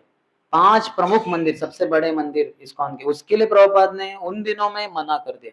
आज की तारीख में इस्कॉन के सभी भक्त प्राय इतना मोबाइल लैपटॉप इस्तेमाल कर रहे, प्रभुपाद तो बेहोश ही हो जाएंगे देख करके क्या है ये कृष्ण भक्त हैं कि मोबाइल भक्त है। और मोबाइल के कारण व्यक्ति इमोबाइल हो जाता है और कितने सारे एक्सीडेंट्स होते हैं बाहर के संसार में, तो इससे बचिए आप। और ये आज मैं बोलता हूँ जैसे 2 भागवत बोले ना, ग्रंथ भागवत और व्यक्ति भागवत, तो मैं कहता हूँ कि 3 है, ग्रंथ भागवत, व्यक्ति भागवत और यंत्र भागवत, ये मोबाइल लैपटॉप। तो ये यंत्र भागवत को संग ज्यादा करते हैं इस्कॉन के भक्त, उसी में भी पढ़ते हैं, पढ़ना तो दूर की बात, बाकी कुछ वर्ल्डली न्यूज देखते रहते हैं, तो उससे बचिए कृपया। तो आगे कहते हैं कि श्री भगवान ऐसे विरले भक्त को योगियों में श्रेष्ठ बतलाए हैं। भगवत कृपा से ऐसा पूर्ण योगी अपना मन पूर्ण चेतना से श्री भगवान में एकाग्र करता है और इस प्रकार शरीर त्यागने के पूर्व उनके नाम का कीर्तन करने से वो श्री भगवान की अंतरंगी शक्ति द्वारा तुरंत ऐसे लोक को भेज दिया जाता है जहाँ भौतिक जीवन तथा उससे संबंधित कारणों का प्रश्न ही नहीं उठता। भौतिक अस्तित्व में जीव को अपने सकाम कर्मों के अनुसार जन्म जन्मांतर तक 3 प्रकार के कष्टों की भौतिक स्थिति को सहना होता है। ऐसा भौतिक जीवन जीव की भौतिक इच्छाओं के ही कारण उत्पन्न होता है। श्री भगवान की भक्ति में सेवा से जीव की स्वाभाविक इच्छाओं को मारा नहीं जाता, अपितु वे भक्ति में सेवा के उचित कार्य में लगाई जाती है। इससे इच्छाओं में वैकुंठ में स्थानांतरित होने की योग्यता आ जाती है। यहाँ पर सेनापति भीष्मदेव विशेष प्रकार के योग का उल्लेख कर रहे हैं जिसे भक्ति योग कहते हैं, और वे भाग्यशाली थे कि भौतिक शरीर को त्यागने के पूर्व अपने समक्ष साक्षात श्री भगवान को उपस्थित देख रहे थे। अतएव अगले श्लोकों में उन्होंने इच्छा व्यक्त की है कि श्री भगवान उनकी दृष्टि के समक्ष बने रहे। तो किसी का कोई प्रश्न है? नहीं तो फिर आगे के श्लोक में जाएंगे। मैं सोचा तात्पर्य भी पढ़े हम, इसी बहाने थोड़ा ग्रंथ पढ़ेंगे। प्रश्न है आपका जो हमने चर्चा की? मोबाइल वो लीजिए, मोबाइल इतना मोबाइल हो गया कि मोबाइल ही आ गया, माइक्रोफोन लीजिए। हरिनाम जब करते समय मतलब कैसे करना चाहिए उसको, किसने कितना क्या है उसका? मुंह से करना चाहिए, ऊपर का ओठ, नीचे का ओठ और जीवा, ये 3 चीजों को इस्तेमाल करना चाहिए। आप सब जन अपने ओठ बंद कीजिए और अपनी जीवा से जप कीजिए हरे कृष्ण महादेव। ठीक है, अभी जीवा को हिलाई मत, उसको अंदर रखिए मुंह में और ओठों से जप कीजिए। नहीं तो तीनों चीजों की जरूरत है। प्रभुपाद आदि लीला के 17वें अध्याय में कहते हैं कि तात्पर्य में ऊपर का ओठ, नीचे का ओठ और जीवा, ये तीनों के संगम से ही जप होता है। हरे कृष्ण कृष्ण कृष्ण हरे हरे, हरे राम राम राम हरे हरे। तो काफी बार ऐसा हो सकता है, ऊंचे भक्त भी करते हैं वैसे, हम भी शायद कर सकते हैं कि ओठ बहुत कम हिलाते हैं, हरे कृष्ण कृष्ण कृष्ण हरे हरे राम राम राम, क्योंकि थोड़े से ओठ हिलाने से निकल जाता है हरिनाम। लेकिन उचित ये है कि थोड़ा ज्यादा ही हिलाए, जरूरत से ज्यादा भी हिलाएंगे तो कुछ प्रॉब्लम नहीं, उसको आर्टिकुलेशन कहते हैं इंग्लिश में। हरे कृष्ण कृष्ण कृष्ण हरे हरे, हरे राम राम राम हरे हरे। अभी इतना ओठ हिलाने की जरूरत है ही नहीं, जैसे मैंने पहले बताया। लेकिन नींद ना आए या फिर मन भटकना वगैरह उसको दूर करना है तो थोड़ा ज्यादा ओठ हिला सकते हैं, उसको आर्टिकुलेशन कहते हैं। हमारे गुरु महाराज परम पूज्य राधानाथ स्वामी महाराज को मैंने बहुत बार देखा है ऐसे करते हुए, अर्थात उनको कुछ मन भटक नहीं रहता उनका, लेकिन शायद हम सबको सिखाने के लिए ऐसे जब करते हैं, माय गॉड, हरे कृष्ण राम राम राम हरे। तो मैं देखता ही रहता था कि इतना क्यों हिला रहे हैं अपने ओठों को। लेकिन एक योगा पद्धति में एक मेथड है ये, जैसे त्राटक मेथड है, तो ऐसे इसको आर्टिकुलेशन कहते हैं इंग्लिश में। तो ये कर सकते हैं आप आपके मन को ये करने के लिए, काबू में करने के लिए।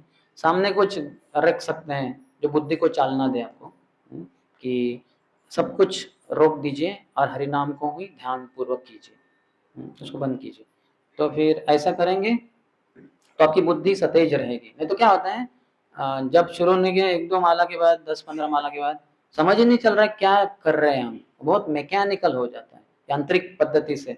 जैसे शुरुआत में जब गाड़ी सीखते हैं, 2 व्हीलर हो, साइकिल हो, 4 व्हीलर हो, तो काफी सतर्क रहते हैं। हाँ, अभी फर्स्ट गियर से मुझे सेकंड गियर डालना है, तो उसके लिए क्लच दबाओ, ऐसे सोच समझ कर वो करते हर क्रिया को। लेकिन जब एक्सपर्ट बन जाता है व्यक्ति, तो ऐसे बातें करते हैं, हाँ फिर ऐसा हुआ क्या, और फिर वो कब उसने क्लच दबा के सेकंड गियर, थर्ड गियर, एकदम जैसे एक तरीके से यांत्रिक पद्धति से ऑटोमेटिकली एक्सपर्ट बन गया हुआ भी वो, लेकिन फिर उसमें वो ध्यान से नहीं कर रहा है। तो एक्सीडेंट्स भी होते हैं फिर ऐसे लोगों के।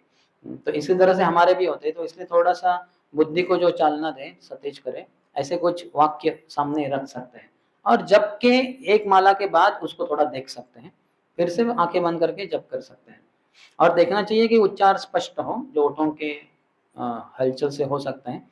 और दूसरा, मन से सुनने का प्रयास करना चाहिए उसको, मन भटकेगा, यानी कानों से सुनने का प्रयास करना चाहिए। बस यहाँ से हरि ध्वनि निकलता है और यहाँ से सुनना होता है, लेकिन बीच में हमारा मन हमारे हरि नाम को हमें कहीं और ही लेके जाता है। तो प्रयास की बहुत जरूरत है, और शास्त्र पढ़ने चाहिए।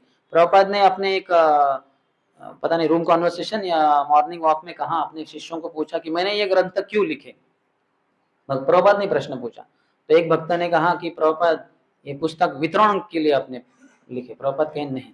किसी ने कहा पैसे मिलेंगे इससे बहुत, 20 रुपए का किताब 25 रुपए में बेचेंगे, 5 रुपए मिल गए, 1000 किताब बेच गए तो 25,000 रुपए, 5,000 रुपए मिल गए। तो प्रभुपाद कहे नहीं।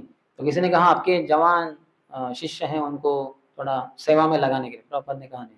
जो भी उत्तर दे नहीं नहीं नहीं। तो प्रभुपाद ने उत्तर दिया, मैंने ये ग्रंथ संसार के सभी लोगों को हरिनाम लेने की प्रेरणा देने के लिए लिखे।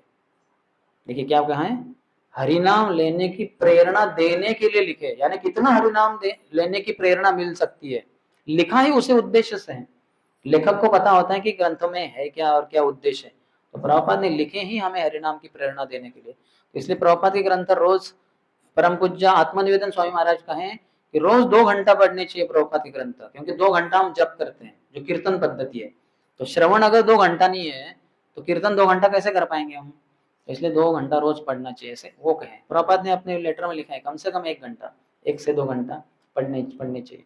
परम पूज्य राधानाथ स्वामी महाराज कहते हैं, मैंने देखा, मिला नहीं मुझे, शायद क्योंकि वो प्रभुपाद को मिलने के बाद शुरुआत में थोड़ा योगी थे वो, तो थोड़ा प्रभुपाद के रूम में बैठते थे, शायद उन्होंने वहां सुना होगा, जो भी है। तो कहते हैं कि प्रभुपाद कहे हैं कि ऑस्टेरिटी यानी तपस्या ये है कि मेरे ग्रंथों को रोज 3 घंटा पढ़ना। ऐसे महाराज से मैंने 2-3 बार प्रवचनों में सुना है। तो मैंने देखा उसको कहाँ लिखा है, तो मुझे मिला नहीं वो, लेकिन शायद उन्होंने पर्सनली वैयक्तिक रूप से प्रभुपाद से सुना होगा कि तपस्या यह है कि मेरे ग्रंथों को रोज 3 घंटा पढ़ना।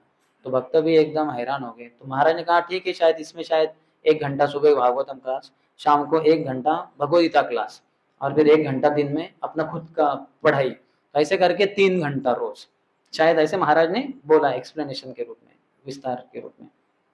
लेकिन पढ़ना चाहिए, नहीं तो बुद्धि हमारी भटकती रहेगी। भटकती है इतना मोबाइल इस्तेमाल करके, और रजोगुण बढ़ जाएगा हमारा। इतना किसमें ताकत है कि मोबाइल को बहुत हैंडल करते करते अपने मन को काबू करे। मन और बेकाबू, पहले ही बेकाबू है, अत्यधिक बेकाबू हो जाएगा वो, और वही सब जप में दिखाई देगा, भटकेगा बहुत। तो बहुत प्रयास की जरूरत है। अनलिमिटेड प्रैक्टिस इज रिक्वायर्ड, अमर्यादित। तो आपको करना है, सबको करना है। वो हमारे जो भी पूर्व कर्म वगैरह है, या फिर अभी ये तो, लेकिन कम से कम ये कर सकते हैं, जब बैठते समय भक्तों को बता सकते हैं, आपके राइट वाले लेफ्ट वाले, प्रभु अगर आपको मैं देखता हूँ, आप देखते हैं कि मैं सो रहा हूँ, तो कृपया मुझे उठा दीजिए हाथ लगाकर। तो हाथ लगाएंगे, जैसे हाथ लगाते आपको खड़े होना है, क्योंकि वो जो स्थिति में आप बैठे हैं और सो रहे हैं, ये स्थिति सर्वोत्तम स्थिति है, पोजीशन, जिसमें आपको सो सकते हैं। तो उस स्थिति को मोड़ तोड़ेंगे नहीं आप, तो आप सोते ही रहेंगे, कितना भी प्रयास करो। तो उठना है, और उठना मुश्किल है, क्योंकि तमोगुण का भारी प्रभाव है, इसके कारण नींद आ रही है। तो दूसरा तमोगुण का एक लक्षण है लेजीनेस, आलसीपन। तो उठने को बहुत आलसी रहेंगे आप, जब आपको नींद आ रही है जब में, हाँ, आप देखेंगे। और एक और भी है नींद के उसमें, आपका सर भी बहुत भारी हो जाएगा। तो ऐसे भारी सर के साथ उठना आपको मुश्किल लगेगा, लेकिन अगर थोड़ा शुद्ध भक्तों का संग किया है, थोड़ी इच्छा है भक्ति में प्रगति करने की, तो हम उठ जाएंगे। और 2-3 माला खड़े होकर कीजिए, फिर बाद में बैठ जाइए, फिर से उस भक्त ने आपको उठाया, फिर से आपको खड़ा होना है, ये आपको करना होगा, तभी जाके आपको आगे भक्ति में प्रगति कर सकते हैं। जैसे मैंने सुना है, पता नहीं नेचुरल इंसेमिनेशन में होता है कि नहीं, लेकिन जब एक गाय को कृत्रिम रूप से गर्भवती बनाते हैं, तो उस रात को वो उसको बैठने नहीं देते, उसको रस्से से बांधकर पेड़ को वगैरह खड़े ही रहना होता है कि नहीं? वो नेचुरल में भी होता है कि आर्टिफिशियल में होता है ना? नेचुरल में भी खड़े करते हैं, ठीक है। तो अगर वो बैठ जाएगी तो वो गर्भवती नहीं बनेगी, तो इसलिए उसको खड़ा ही रहना है रात भर। तो देखिए, अगर बच्चा पैदा करने के लिए, यानी बछड़ा पैदा करने के लिए एक गाय को रात भर बिना सोए खड़े रहना है, तो हमें कृष्ण अपने जो भी है पिता या पुत्र के रूप में चाहिए, तो क्यों ना हम थोड़ा रात भर तो नहीं खड़ा रहने, वो तो रात भर खड़ी रहती है, हमें तो दिन में थोड़ा खड़ा रहने में क्या प्रॉब्लम है कि नहीं? ट्रेन में वगैरह जर्नी करते, सीट मिला नहीं, बस में काफी बार आधा एक घंटा हम ऐसे खड़े रहते, तो थोड़ा जप में खड़ा रहने में क्या प्रॉब्लम है? क्योंकि वो रजोगुण है, तमोगुण है ना, तो निद्रा है, आलस है और प्रमाद, पागलपन भी है। तो इसको तोड़ना है तो आपको खड़े होना होगा। थोड़ा चल के भी जप कर सकते हैं, चल के जप करना सत्वगुण में हो सकता है, अगर मॉडरेटली वॉकिंग करें। बहुत हाई स्पीड से चल रहे हैं तो वो रजोगुणी बन जाएगा, बहुत धीमे गति से चल रहे हैं तो हो सकता है तमोगुण में चला जाए। लेकिन जैसे नॉर्मली हम चलते हैं वैसे चलेंगे तो सत्व गुण में है। चलना बहुत अच्छा व्यायाम है, एक्सरसाइज है, कसरत है, करना चाहिए। यस।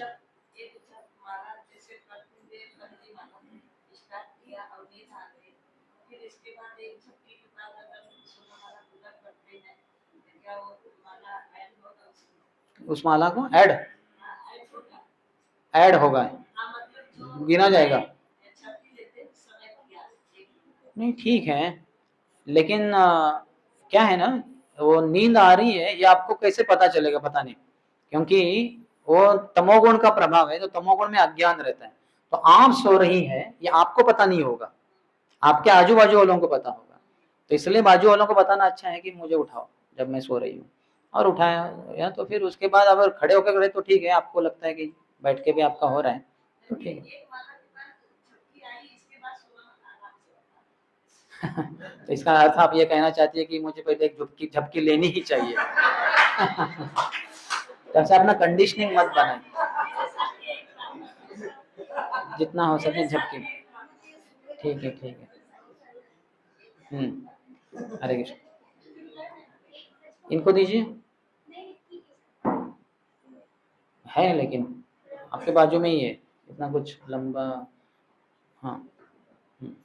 हरे कृष्ण। हरे कृष्ण। माझा एक प्रश्न होता, जसं सकाळी सकाळी आपण नाही का उठतो, म्हणजे जाप करण्यासाठी झोप येतं, बसल्या म्हणजे असं तुम्ही सांगितलं तर सकाळी नाही का बसून आपण जाप करायचं.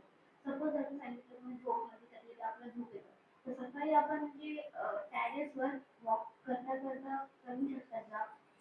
आपके ऊपर है, आपको देखना है जितना हो सके भक्तों के संग में करना चाहिए। नहीं, घरी म्हणजे मी इथे येऊ शकत नाही. ओके, ठीक है। लांब जाते. ओके, फिर भी डिस्ट्रैक्शन नहीं है, सुबह सुबह है, कुछ विचलित नहीं हो रहा है मन, क्योंकि अंधेरा रहता है, तो शायद ठीक है। लेकिन अच्छा है कि अपने ही घर में जहाँ भगवान के विग्रह है या फिर भगवान के फोटो है उनके सामने, और बाकी भी हो सकता है दीवारों के ऊपर भगवान के अन्य फोटो है, तो ऐसे भक्तिमय माहौल में जप करना और अधिक अच्छा है। हाँ, ये बहुत अच्छा है, क्योंकि ऊपर जाते समय हमारे मन में एक भी विचार आएगा, एक और एक विचार आएगा, हवा खाती हूँ, तो हरि नाम हो सकता है थोड़ा सेकेंडरी बन जाए और हवा थोड़ा ज्यादा खाते बैठे हम, और डिस्ट्रैक्शन हो जाएगा। थोड़ी देर में थोड़ा सा सूरज के पहले थोड़ा किरणें आ जाएंगी, प्रकाश छा जाएगा, आपको आजू बाजू की चीजें दिखाई देंगी, फिर वो चीजों में हमारा मन भटक जाएगा, कह रहे ये बिल्डिंग भी था क्या, और ये पेड़ को क्या हुआ, ऐसे बहुत सारे अन्य विचार विचलित कर देंगे हमें।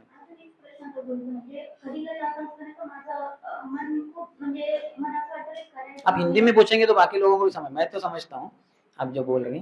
जैसे कि मेरा मन कभी-कभी कुछ समझ ही नहीं आता कि ऑफिस में क्या हो रहा है, मेरे मेरे लाइफ में क्या हो रहा है, मैं क्या करना चाहती हूँ, फ्यूचर में क्या करूँ, मतलब कभी-कभी बहुत सोच में पड़ती ना, चल क्या रहा है, मैं कर क्या रही हूँ। इसलिए हमें भक्ति में कोई मार्गदर्शन करने के लिए कोई तो आप क्योंकि माता जी शरीर में है तो कोई एक सीनियर माता जी जो काफी परिपक्व है भक्ति में, ऐसे माता जी के संग लेना चाहिए आपको। हमारे पूना में, बॉम्बे में काउंसलर सिस्टम कहते हैं उसको।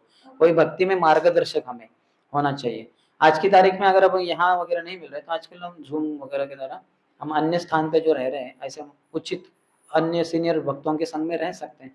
उनसे रोजाना के तौर पे हमें रोजाना रोज नहीं लेकिन हफ्ते में एक बार, 15 दिन में एक बार ऐसे मार्गदर्शन मिल सकता है। फिर वो हमें अच्छे से बताते हैं क्योंकि ये सब स्थितियों से हम गुजरे हैं, वो गुजरे हैं तो हमें अच्छे मार्गदर्शन कर सकते हैं। जैसे आपकी माँ होगी तो आपको बताती है वो गर्भवती होना क्या होता है, तुम भी गर्भवती हो, ऐसा हो सकता है, वैसा कभी ये आएगा वो आएगा। तो वो क्योंकि वो स्थिति से गुजर चुकी है, वो मैच्योर्ड है, तो आपको अच्छे मार्गदर्शन बता कर सकते हैं। तो ऐसे ही ऐसे भक्ति में भी कोई तो होना चाहिए जो हमें रोजाना के तौर पे हमें मार्गदर्शन करे।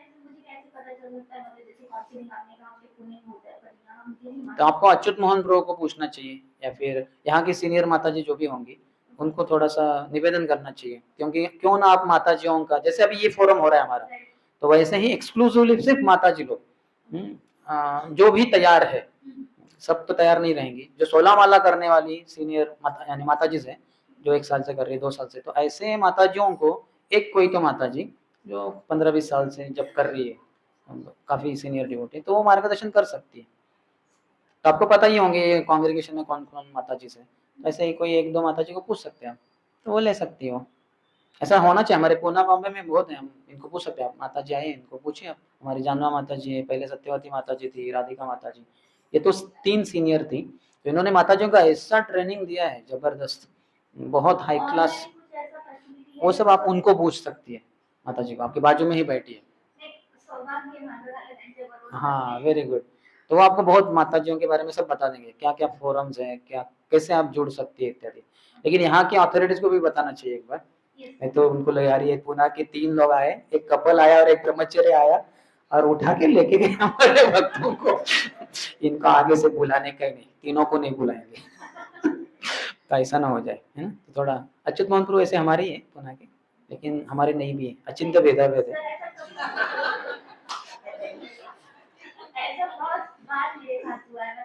मैं समझ सकता हूँ, हम सबके साथ होता है, हम भ्रमित हो जाते हैं, हम ब्रह्मचर्य जीवन में भी मन समझ में नहीं आता, तो आप तो गृहस्थ में तो और भी 1000 चीजें।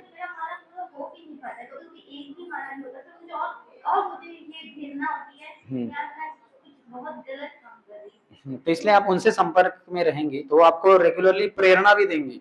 हम कितने भी पतित क्यों ना हो, वो जो हमारे काउंसलर होते हैं वो हमेशा हमें संभालते हैं, जैसे हमारे बच्चे होते हैं, कितने भी बुरे बुरे सोचे बोले, गाली भी दे माता पिता को, तो भी माता पिता छोड़ते नहीं उनको, प्रेम देते हैं, मार्गदर्शन देते हैं, प्रेम से लेते हैं।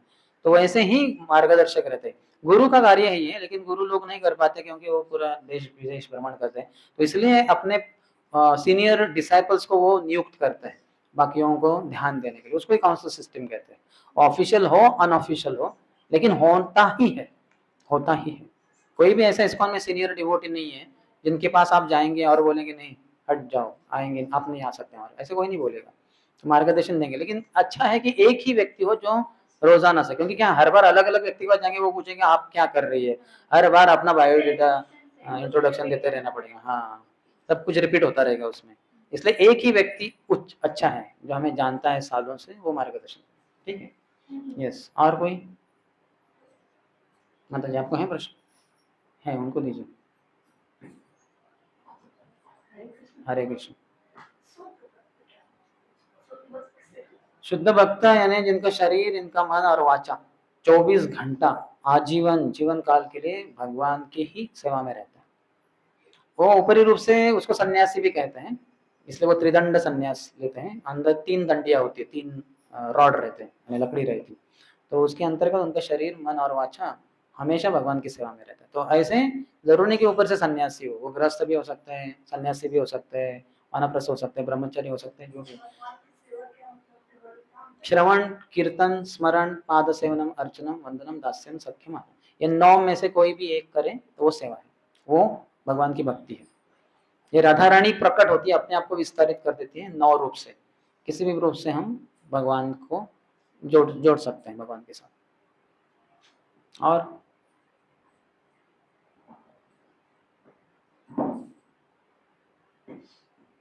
नहीं ना, ठीक है। फिर आगे का श्लोक 24। सदेव देवो भगवान प्रतीक्षता कलेवरं यावदिदं हि नौम्यहम् प्रसन्नः सारुणलोचनोल्लस मुखाम्बुजो ध्यानपतश्चतुर्भुजः। हे चतुर्भुज रूप वाले, उगते सूर्य के समान अरुण नेत्रों तथा सुंदर रीति से सजाए मुस्कुराते मुखारविंद वाले मेरे श्री भगवान, आप कृपा करके उस क्षण तक मेरी प्रतीक्षा करें जब तक मैं अपना यह भौतिक शरीर छोड़ न दूं। तो भगवान प्रतीक्षा करेंगे, अब भक्तों उनको ऐसी इच्छा प्रकट कर सकते हैं। जीवन काल तक हम भगवान की प्रतीक्षा करते हैं, तो भगवान भी अंत काल में हमारे लिए प्रतीक्षा करने के लिए तैयार होंगे। ये यथा माम प्रपद्यन्ते, जिस रूप से हम भगवान को पेश होते हैं उस रूप से वो हमारे सामने भी पेश होते हैं। तात्पर्य, भीष्मदेव अच्छी प्रकार जानते थे कि भगवान श्री कृष्ण आदि नारायण हैं, उनके आराध्य देव चतुर्भुज भगवान श्री नारायण थे, लेकिन वे यह जानते थे कि ये चतुर्भुज नारायण भगवान श्री कृष्ण के पूर्ण अंश हैं। परोक्ष रूप में उन्होंने इच्छा व्यक्त की कि भगवान श्री कृष्ण अपने चतुर्भुज नारायण रूप में प्रकट हो। उनके कौन से भगवान थे? वैसे पार्थ सारथी बताए गए, तो उस रूप में उन्होंने देखा था। वैष्णव सदा ही अपने आचरण में विनीत होता है, तो नम्रता ये ज्ञान का प्रतीक है। अमानित्वम अदम्बित्वम भगवान कहते हैं, और अहंकार ये अज्ञान का प्रतीक है। हम बोलेंगे हम में ये विशेषता है, जैसे समझे माता जी कोई अहंकार चढ़ गया कि मैं इतना अच्छा ऐसा कुकिंग करती हूँ कि मेरे बनाए हुए पदार्थ खाते खाते लोग उंगलियों को भी खा जाएंगे, इतना स्वादिष्ट रहता है। लेकिन अभी यही माता जी को कुकिंग करना है खेत में, चारों तरफ पूरा क्या कहते हैं समतल भूमि है और हवा बहुत जोर से बह रही है, क्या कुकिंग करेगी वो माता जी? तो गैस बुझ जाएगा, बार बार गैस लगाते लगाते शुरू करते करते हर बार उनका माथा गर्म हो जाएगा, फिर गर्म माथे पे वो चपाती सेकेंगे नहीं। तो वो स्थिति भी चाहिए होती है सब परिस्थिति, और उस गैस में सिलेंडर में गैस ही नहीं है, क्या कुकिंग करेंगे वो? या फिर उनको उनके पति ने बहुत डांट मारी है कुकिंग के पहले, तो वो क्या कुकिंग करेगी? चपाती जला देगी पूरा, क्योंकि उसका दिमाग गर्म हो गया है। तो स्थिति बहुत होती है। 5 प्रकार के घटक बताते हैं भगवान कि अधिष्ठानम तथा कर्ता कर्णम च पृथक विधा विविधाश्च पृथक चेष्टा दैवम दैवम पंचत्र कारणम समथिंग दैवचयात्र पंचमम। तो ये 5 होते हैं। तो जैसे हमने थोड़ा संक्षेप में बताया कि कौन सा स्थिति है, जैसे अभी यही प्रवचन हमारा सड़क में हो रहा है बीचों बीच, तो हाँ उतना वो जोर से डीजे वगैरह वो सब चल रहा है, दुर्गा देवी वो हमें कुचल डालेंगे, मैं गर्म हो जाऊंगा, आप भी गर्म हो जाएंगे, और फिर हम वो गाने ही सुनते रहेंगे। प्रवचन में एंड में कुछ क्या सुना आपने? बोला वो मैं तुम्हें याद करती हूँ, मैं तुम्हें याद करता हूँ। अरे ये तो प्रवचनकार ने बोला ही नहीं था, नहीं वो तो डीजे पे तो वही तो सुना था। तो इस तरह से हम पूरे भटक जाएंगे। तो ये माहौल अच्छा है, यहाँ तक इन्होंने शायद एसी वगैरह भी लगाया है सब, हालांकि एसी भक्ति वेदांत स्वामी है लेकिन वो काफी नहीं है, तो एसी भी लगता है। तो फिर थोड़ा ध्यान से सुनने को है, तो वही गरम गरम हो रहा है, तो लोग वही सोच रहे क्या है ये कितना गरम, कब कब होगा ये प्रवचन खत्म। ऐसे ही हमारा विचार रहेगा, फिर सुनेंगे नहीं। तो हम सोच रहे कि हम ही एकमात्र करता है, जैसे अभी ये साउंड सिस्टम निकाल दिया तो हम क्या प्रवचन करेंगे लेकिन आवाज गला बैठ जाएगा, आधे घंटे में बंद हो जाएंगे, नहीं अभी बहुत हो गया मेरा गला ये हो रहा है, तकलीफ हो रही है। तो बहुत सारे अन्य कारण हैं जो हमारे एक क्रिया में मदद करते हैं, लेकिन हम उसको सोचते नहीं। यही अज्ञान का प्रतीक है, इसलिए गर्व चढ़ जाता है और वो गर्व के बाद उसका पतन होता है। लेकिन नम्रता ये बहुत महत्वपूर्ण है। जो दिग्विजय पंडित था, जो नवद्वीप आया, उसको परास्त करने के पहले वो आया ही था इसी उद्देश्य से कि नवद्वीप के सभी या जो सबसे बड़े जो ये है क्या कहते हैं विद्वान लोग, उनके साथ चर्चा करके उनको मैं परास्त कर दूं और ये स्थापित कर दूं कि मैं पूरे संसार में दिग्विजयी हूँ, मेरे साथ कोई भी जीत नहीं पाया है इसमें डिबेट में, वाद विवाद में।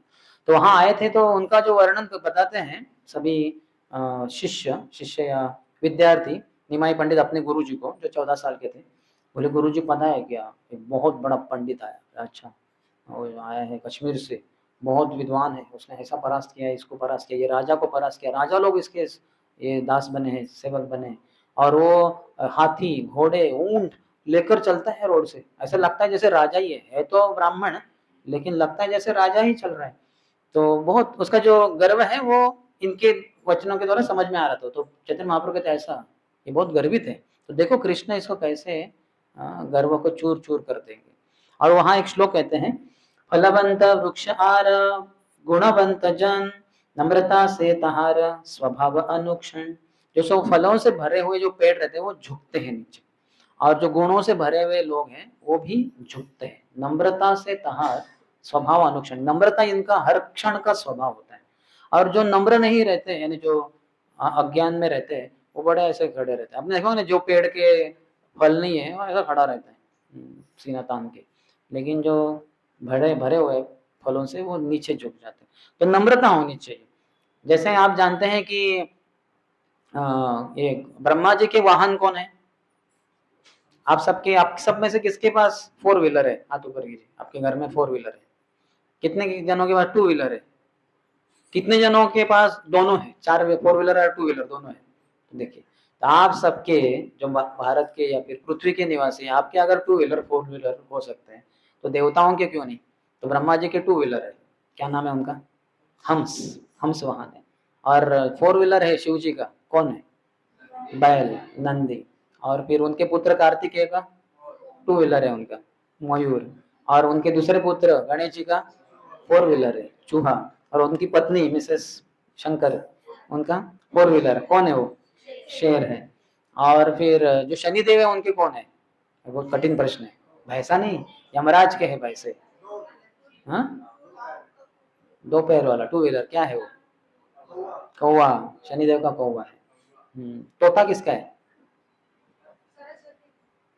सरस्वती का नहीं, किसी का है, मुझे भी याद। ठीक है, तो वैसे ही भक्ति का क्या वाहन है? मैंने सुना नम्रता है, क्योंकि वाहन को इस्तेमाल करते हम आगे बढ़ते हैं। ऐसे वाहन नहीं देखे आपने कि जो पीछे जाते हैं, रिवर्स लेते समय थोड़े समय के लिए गाड़ी को बाहर निकालने के लिए रिवर्स मारते हैं, लेकिन वाहन प्रसिद्ध होता है आगे जाने के लिए। वाहन में बैठे ही आदमी बैठा 10 घंटा, उसको नहीं कुछ इस्तेमाल, वहां आगे जाना चाहिए, आपको जहाँ गंतव्य स्थान है वहां लेके जाना चाहिए। तो भक्ति में प्रगति होती है तभी जब हम नम्रता को स्वीकार करते हैं। नम्रता ये वाहन है भक्ति का, तभी भक्ति में प्रगति होती है, आगे अग्रसर होते हैं, नहीं तो उधर ही रह जाएंगे, नहीं तो पीछे भी चले जाएंगे। इसलिए नम्रता होनी चाहिए, विनता। भगवान क्या कहते हैं 5वें अध्याय में भगवगीता के, विद्या विनय संपन्ने ब्राह्मणे गवि हस्तिनी शुनि चैव स्वपाके च पंडितः समझ। अभी यहाँ विनय शब्द की जरूरत ही नहीं है, विद्या संपन्न ऐसे भगवान कहते सकते। जो विद्या संपन्न ब्राह्मण है वो अपने विद्वत्ता से, ब्राह्मण है विद्वान है तो पता ही है, विद्या बोला ही है, विद्या संपन्न, तो वो अपने विद्या से जानता है कि गाय हो, कुत्ता हो, चांडाल हो, हाथी हो, ये सब एक ही है, यानी समदर्शिना, यानी ये सब आत्मा है। लेकिन विनय शब्द क्यों जोड़ा है भगवान ने? एक तरीके से आउट ऑफ प्लेस लगता है, वो जरूरत ही नहीं। भगवान ऐसे कुछ जरूरत नहीं, ऐसे बोलेंगे नहीं कभी। तो तुरंत बताते हैं विद्या जिसके पास है उसका लक्षण क्या रहेगा? क्या रहेगा? विनय। विद्या विनय संपन्ने, विनयता, विनय से समझ में आता है, नम्र होना चाहिए। जैसे एक बार भक्तिनाथ ठाकुर कहते हैं अपने उपाख्यान उपदेश में कि एक बार एक गांव में एक साहूकार था, थोड़ा पढ़ा लिखा था, थोड़ा बाकी दोस्त थोड़े अनपढ़ ही थे। तो संस्कृत क्या थोड़ा पढ़ा था या जो भी था, उसको बड़ा गर्व रहता था, तो बातें करता था संस्कृत में। लोगों को नॉर्मल भाषा नहीं आ रही ठीक से, वो संस्कृत में बातें करता, तो लोगों को लगा रहे क्या साहूकार है अपना, जबरदस्त है। तो एक बार ऐसे हुआ, उस गांव में एक संस्कृत पंडित, ऐसे एक वैष्णव आए, जो संस्कृत जानते थे अच्छे से। तो सभी अभी साधु हैं, तो सभी ने बड़ा स्वागत किया वगैरह बातें की। तो उनको पता चला ये तो बड़े संस्कृत में ये भी पंडित हैं, तो क्यों ना इनकी और हमारे साहूकार की एक थोड़ी सी लगाई जाए, वाद विवाद जरा देखे तो सही। लोगों को मजा भी आता है इसमें, संस्कृत किसी को आता नहीं, तो फिर भी उनको हुआ, तो उन्होंने निवेदन किया तो क्या आप हमारे साहूकार के साथ थोड़ा सा, वो भी बड़े पंडित हैं, थोड़ा बात कर सकते हैं क्या, वाद विवाद? ठीक है चलो। तो आए उनके अंदर, सब जनता भी आ गई सामने। तो इन्होंने प्रश्न पूछा वैष्णव ने संस्कृत में, कस्त्वम, यानी आप कौन है? यानी देखने के लिए वो आदमी क्या होते थे, वो उत्तर दे सकता है कि अरे मैं तो साहूकार हूँ भाई, या फिर बोलेगा कि मैं तो शरीर नहीं, मैं आत्मा हूँ, मैं तो कृष्ण दास हूँ, ऐसा कुछ तो संस्कृत में उत्तर दे सकता था वो, जीवेरे स्वरूप है कृष्ण रे नित्य। लेकिन इसने क्या बोला साहूकार ने, कस्त्वम, अरे कस्तवाम खस्तवाम गस्तवाम घस्तवाम मस्तवाम चस्तवाम तस्तवाम भस्तवाम, जो भी जो अल्फाबेट है ना क ख ग घ, वो सबको स्तवाम तवाम जोड़ दिया उसने। कस्तवाम खस्तवाम गस्तवाम घस्तवाम मस्तवाम चस्तवाम पस्तवाम, है ना। तो सब बोले अरे बाप रे, अपना साहूकार तो इतना बड़ा पंडित है, उसने सिर्फ कस्तवाम बोला, अपने साहूकार ने तो सब त्वम बोल दिए, खस्तवाम गस्तवाम गस्तवाम, है ना। तो सबको लगा ये बड़ा पंडित है अपना साहूकार। तो वो वैष्णव को समझा रहे तो बड़ा मूर्ख है, इसका ये उत्तर होता ही नहीं, तुम कौन हो पूछ रहा हूँ, अरे बोल रहे खस्तवाम घस्तवाम, बड़ा अपना पांडित्य का बड़ा गर्व है और दिखा रहा है सबको, मूर्ख उल्लू बना रहा है सबको। तो फिर वो वैष्णव ने कहा हरे कृष्ण, यही पे अंत है।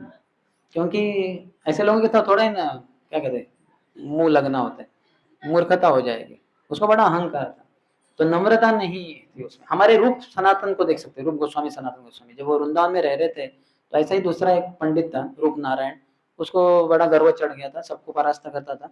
जब आया वृंदावन में तो उसने सुना कि रूप गोस्वामी सनातन गोस्वामी करके दो बड़े पंडित हैं, तो इनको परास्त करना चाहिए। तो आया उनके पास, वो तो झोपड़ी में ऐसे एक जगह पे थे, तो उनको पास आए, वो दोनों थे उधर, बोले मुझे आपसे वाद विवाद करना है, मैं रूप नारायण हूँ, मैंने बहुत सारे विद्वानों को परास्त किया है, सुना है आप वृंदावन के बड़े विद्वान हैं, आपको मैं वाद विवाद में परास्त करना चाहता हूँ, तो मेरे साथ वाद विवाद के लिए स्वीकार हो जाए, तैयार कीजिए, तैयार हो जाइए।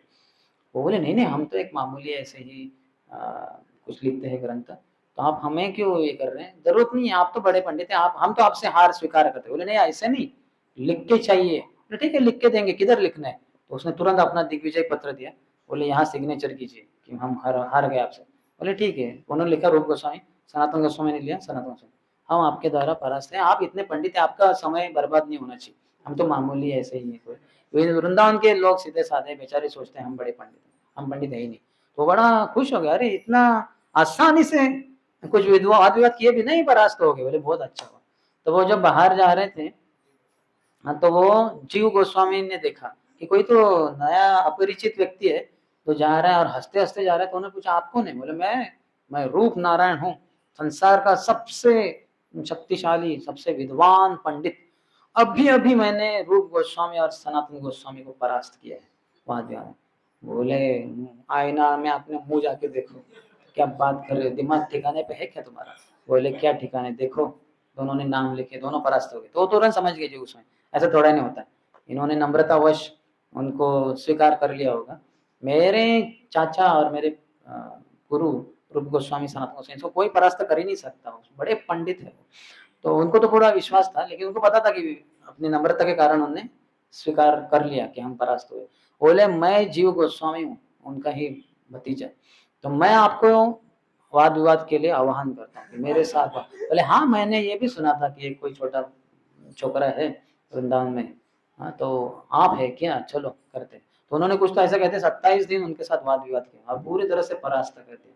जैसे वो यमुना में स्नान किए, तो यमुना में जैसे ही स्नान किए तो तुरंत रूप नारायण ने अपने गायत्री मंत्र जप किया अपने जनेऊ के ऊपर, लेकिन जीव गोस्वामी स्नान करके तुरंत बाहर आ गए, और इसने जैसे ही गायत्री मंत्र किया उसने देखा कि इन्होंने किया, और तुरंत आके वह बोले, अभी ये वाद विवाद का एक तरीका है, बोले आपने यमुना के पवित्र जल में स्नान करने के बाद ये गायत्री नहीं किया, त्रिसंध्या नहीं किया, ये कैसे, क्या शास्त्रों में लिखा है ये करना चाहिए। बोले क्या करूं, जब से मैं कृष्ण भावना भावित हुआ हूँ तब तक ये सूर्य, कृष्ण रूपी सूर्य मेरे हृदय में हमेशा चमकता रहता है, तो इसलिए मैं संध्या को अनुभव नहीं करता, तो इसलिए मैंने किया ही नहीं। तो वो बुरी तरह से उसकी धज्जियां उड़ा दी। ये एक तरीका है, ऐसे सैकड़ों तरीके, तो पूरा परास्त कर दिया। और इसमें उनको तनिक भी कुछ गर्व नहीं था कि मैंने इसको परास्त कर दिया।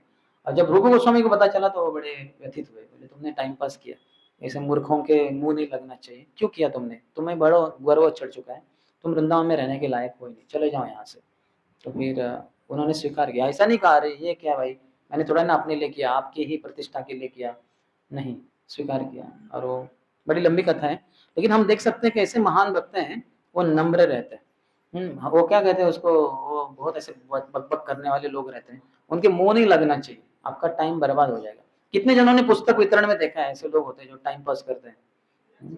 या फिर अन्य स्थान पे भी आप देख सकते हैं, आपको खींच खींच के बोलेंगे नहीं ऐसा नहीं है, वैसा वैसा नहीं है, ऐसा, आपका पूरा टाइम पास। वो जैसे है कि घड़ा उल्टा रखा हुआ है, उसके ऊपर आपने 50 लीटर पानी डाल दिया, तो घड़े में कितना पानी गया, एक बूंद भी नहीं, क्योंकि वो उल्टा है, वो उसको सीधा करेंगे तो कम से कम जितना कैपेसिटी है 5-10 लीटर उतना भर जाएगा वो, लेकिन उल्टे के ऊपर नहीं। तो इसलिए हमें देखना चाहिए कौन थोड़ा ओपन माइंडेड है और उनके साथ ही। लेकिन क्या होता है हमारे मिथ्या अहंकार को भी ठेस पहुंच जाता है जब ऐसा कोई ना बोलता है, स्वीकार नहीं करता, तो हमें लगता है अरे इससे कैसे, मैं भी इस्कॉन में बड़ा पंडित हूँ, भक्ति शास्त्री किया हूँ, डिग्री अभी तक मिला नहीं लेकिन मिलने ही वाला है, तो मैं दिखा देता हूँ इनको, और फिर हम लग जाते हैं, फिर बहुत टाइम पास हो जाता है। कितने जनों ने ऐसा अनुभव किया है? व्यर्थ क्या, प्रचार करेंगे तभी ये होगा, प्रचार नहीं करेंगे तो आपका अलग मोबाइल में टाइम पास हो जाएगा। थोड़ा बाहर जाना चाहिए, प्रचार करना चाहिए, ग्रंथ पढ़ने चाहिए, तब वो आराम से प्रेरणा मिलती है प्रचार करने के लिए। ठीक है, थोड़ा इधर से भी पढ़ते हैं। वैष्णव सदा ही अपने आचरण में विनीत होता है। यद्यपि यह 100% निश्चित था कि इस भौतिक शरीर को त्याग कर विष्णुदेव वैकुंठ लोक जा रहे हैं, तो भी विनीत वैष्णव के रूप में उन्होंने श्री भगवान की सुंदर मुखाकृति देखनी चाहिए, क्योंकि उन्होंने सोचा कि यही कहीं इस शरीर को छोड़ने के बाद श्री भगवान का दर्शन न भी कर पाए। ये भगवान के भक्तों की नम्रता होती है कि मैं भगवान को पाऊंगा कि नहीं, कहाँ पाऊँ, कहाँ जाऊँ, कहाँ, ऐसे महाप्रभु भी कहते थे मैं कहाँ जाऊँ, भगवान को कहाँ पाऊंगा मैं। लेकिन ऐसे जो भक्त होते हैं हमेशा भगवान के संपर्क में ही रहते हैं। वैष्णव को कभी गर्व नहीं होता, यद्यपि श्री भगवान अपने भक्तों को अपने धाम में प्रवेश करने का वचन देते हैं। यहाँ पर भीष्मदेव कहते हैं जब तक मैं अपना शरीर त्याग न दूं। इसका अर्थ है कि वह यह महान सेनापति अपनी इच्छा से शरीर का त्याग करेंगे, वे प्रकृति द्वारा बाध्य नहीं है। हम सब तय कर सकते क्या कि मैं 2065 में मरना चाहता हूँ, उसके पहले नहीं उसके बाद में, हमारे हाथ में नहीं।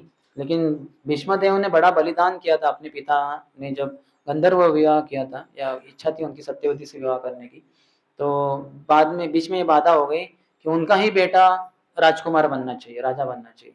तो बोले फिर ठीक है, भीष्मदेव बोले फिर मैं विवाह ही नहीं करूंगा, आजीवन ब्रह्मचारी रहूंगा। तो ऐसे जैसे हम ब्रह्मचारी है, ये कुछ बड़ी बात नहीं है, क्योंकि ब्रह्मचारी गुरुकुल वसन, गुरुकुल में रहकर ब्रह्मचारी व्रत का पालन करना बहुत आसान है। लेकिन भीष्मदेव एकमात्र ब्रह्मचारी संसार के जो राजकुल में रहकर ब्रह्मचर्य का पालन किए, जहाँ आजू बाजू में बहुत सुंदर युवतियां थी, रानियां थी और दास दासियां थे और बहुत वैभव था, बहुत संपत्ति थी, इससे घिरे होने के बावजूद भी भीष्मदेव कभी भी इन चीजों को, उनका मन का स्पर्श हुआ ही नहीं। तो ब्रह्मचारी राजकुल है, ये एकमात्र भीष्मदेव का उदाहरण है। तो उन्होंने ये जो बलिदान किया अपने पिता के लिए, तो पिताजी बड़े प्रसन्न हुए और उनको आशीर्वाद दिया कि जब तक बेटे तुम इच्छा न करो तब तक तुम्हारी मृत्यु नहीं होगी। इसलिए 400 साल से अधिक वो जीवित रहे, बड़े बूढ़े होने के बाद भी।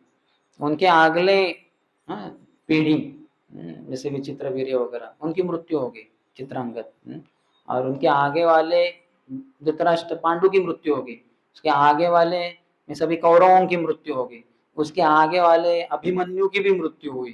तो इतनी सारी पीढ़ियां चली गई, लेकिन भीष्मदेव जीवित थे। तो अपनी इच्छा से था, इच्छा मृत्यु था उनके पास। वे इतने शक्तिशाली थे कि वे जब तक चाहते अपने शरीर में बने रह सकते थे। यह वर उन्हें अपने पिता से प्राप्त हुआ था। उनकी इच्छा थी कि श्री भगवान अपने चतुर्भुज नारायण रूप में उनके समक्ष रहे, जिससे वे उनका ध्यान कर सके और समाधि दशा को प्राप्त हो ले। तब उनका मन श्री भगवान का चिंतन करके पवित्र हो जाए। उन्हें चिंता नहीं थी कि उनकी क्या गति होगी। एक शुद्ध भक्त भगवत धाम वापस जाने हेतु कभी भी चिंतित नहीं रहता। ये भी बड़ी महत्वपूर्ण बात है।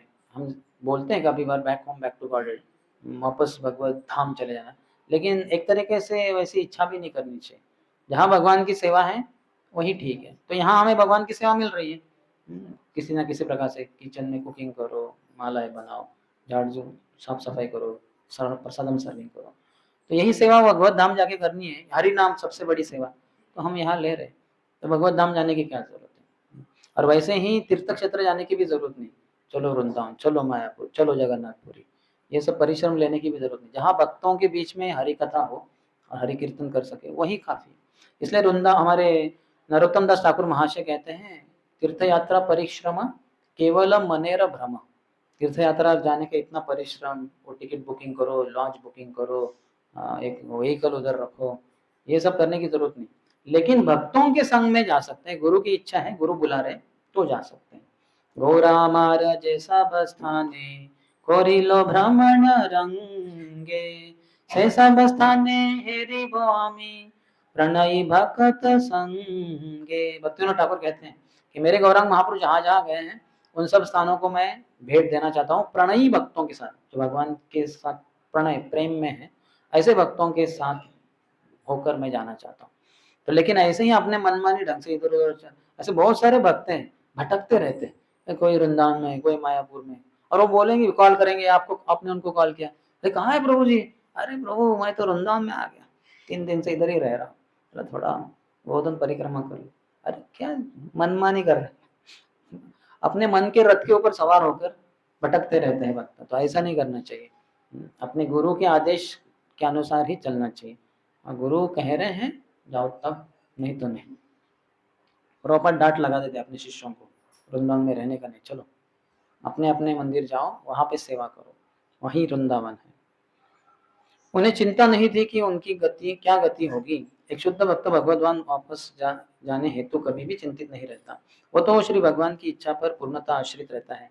यदि श्री भगवान उसे नरक भी भेजना चाहे तो भी वो समान रूप से तुष्ट होता है। शुद्ध भक्त की तो एक ही इच्छा रहती है कि कुछ भी हो, लेकिन वो सदा श्री भगवान के चरण कमलों का चिंतन करता रहे। भीष्मदेव की इतनी ही इच्छा थी कि उनका मन श्री भगवान के चिंतन में लीन रहे और वे इसी तरह चल बसे। शुद्ध भक्त की सर्वोच्च अभिलाषा यही होती है। तो निष्काम भक्त कहते हैं उसको, यानी कोई भी इच्छा नहीं, भौतिक इच्छा नहीं, बस भगवान की सेवा जहाँ हो वहीं पे मैं रहूं और सेवा ही मेरा स्वरूप है। जैसे भक्त कहते हैं ना, हम भगवत धाम में कौन है? क्या आप गोपी हैं? क्या आप गाय है? क्या कोई पेड़ है? क्या कोई ग्वाल बाल है? क्या है? तो वो कहते हैं कि किसको पता है हमारा क्या स्वरूप है गोलोक वृंदावन में? उसको कहते हैं सेवा स्वरूप। हमारा स्वरूप क्या है? सेवा स्वरूप। सेवा में रहेंगे। अभी वो वात्सल्य रस में सेवा है कि दास्य रस में, सबके रस में है, माधुर्य रस में, वो किसी भी रस में, लेकिन सेवा ही स्वरूप है। तो जो कोई सेवा मिले उसी में संतुष्ट रहना। तो इधर उधर भागते नहीं रहना चाहिए। जैसे भौतिकवादी लोग भटकते रहते इधर उधर, ये मॉल में चलो, ये सिटी में चलो, थोड़ा वो कंट्री में जाके घूम फिर के आएंगे, वैसे हमारे भी मन में बहुत सारी चल बिचल होता रहता है, स्थिरता नहीं होती।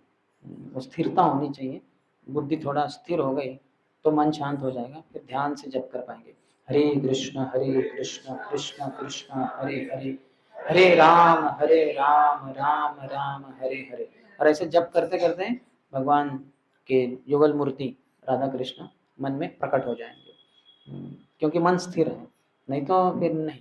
जैसे अगर पानी हिल रहा है तो हम आपके प्रतिबिंब को नहीं देख सकते, या फिर बहुत ही विकृत रूप से देखेंगे, लेकिन वही पानी स्थिर है और आप देखेंगे तो आपके प्रतिबिंब को देख सकते हैं। तो उसी तरह से मन शांत होना चाहिए, स्थिर होना चाहिए, अन्यथा भटकता बहुत है। ठीक है, किसी का कोई प्रश्न है?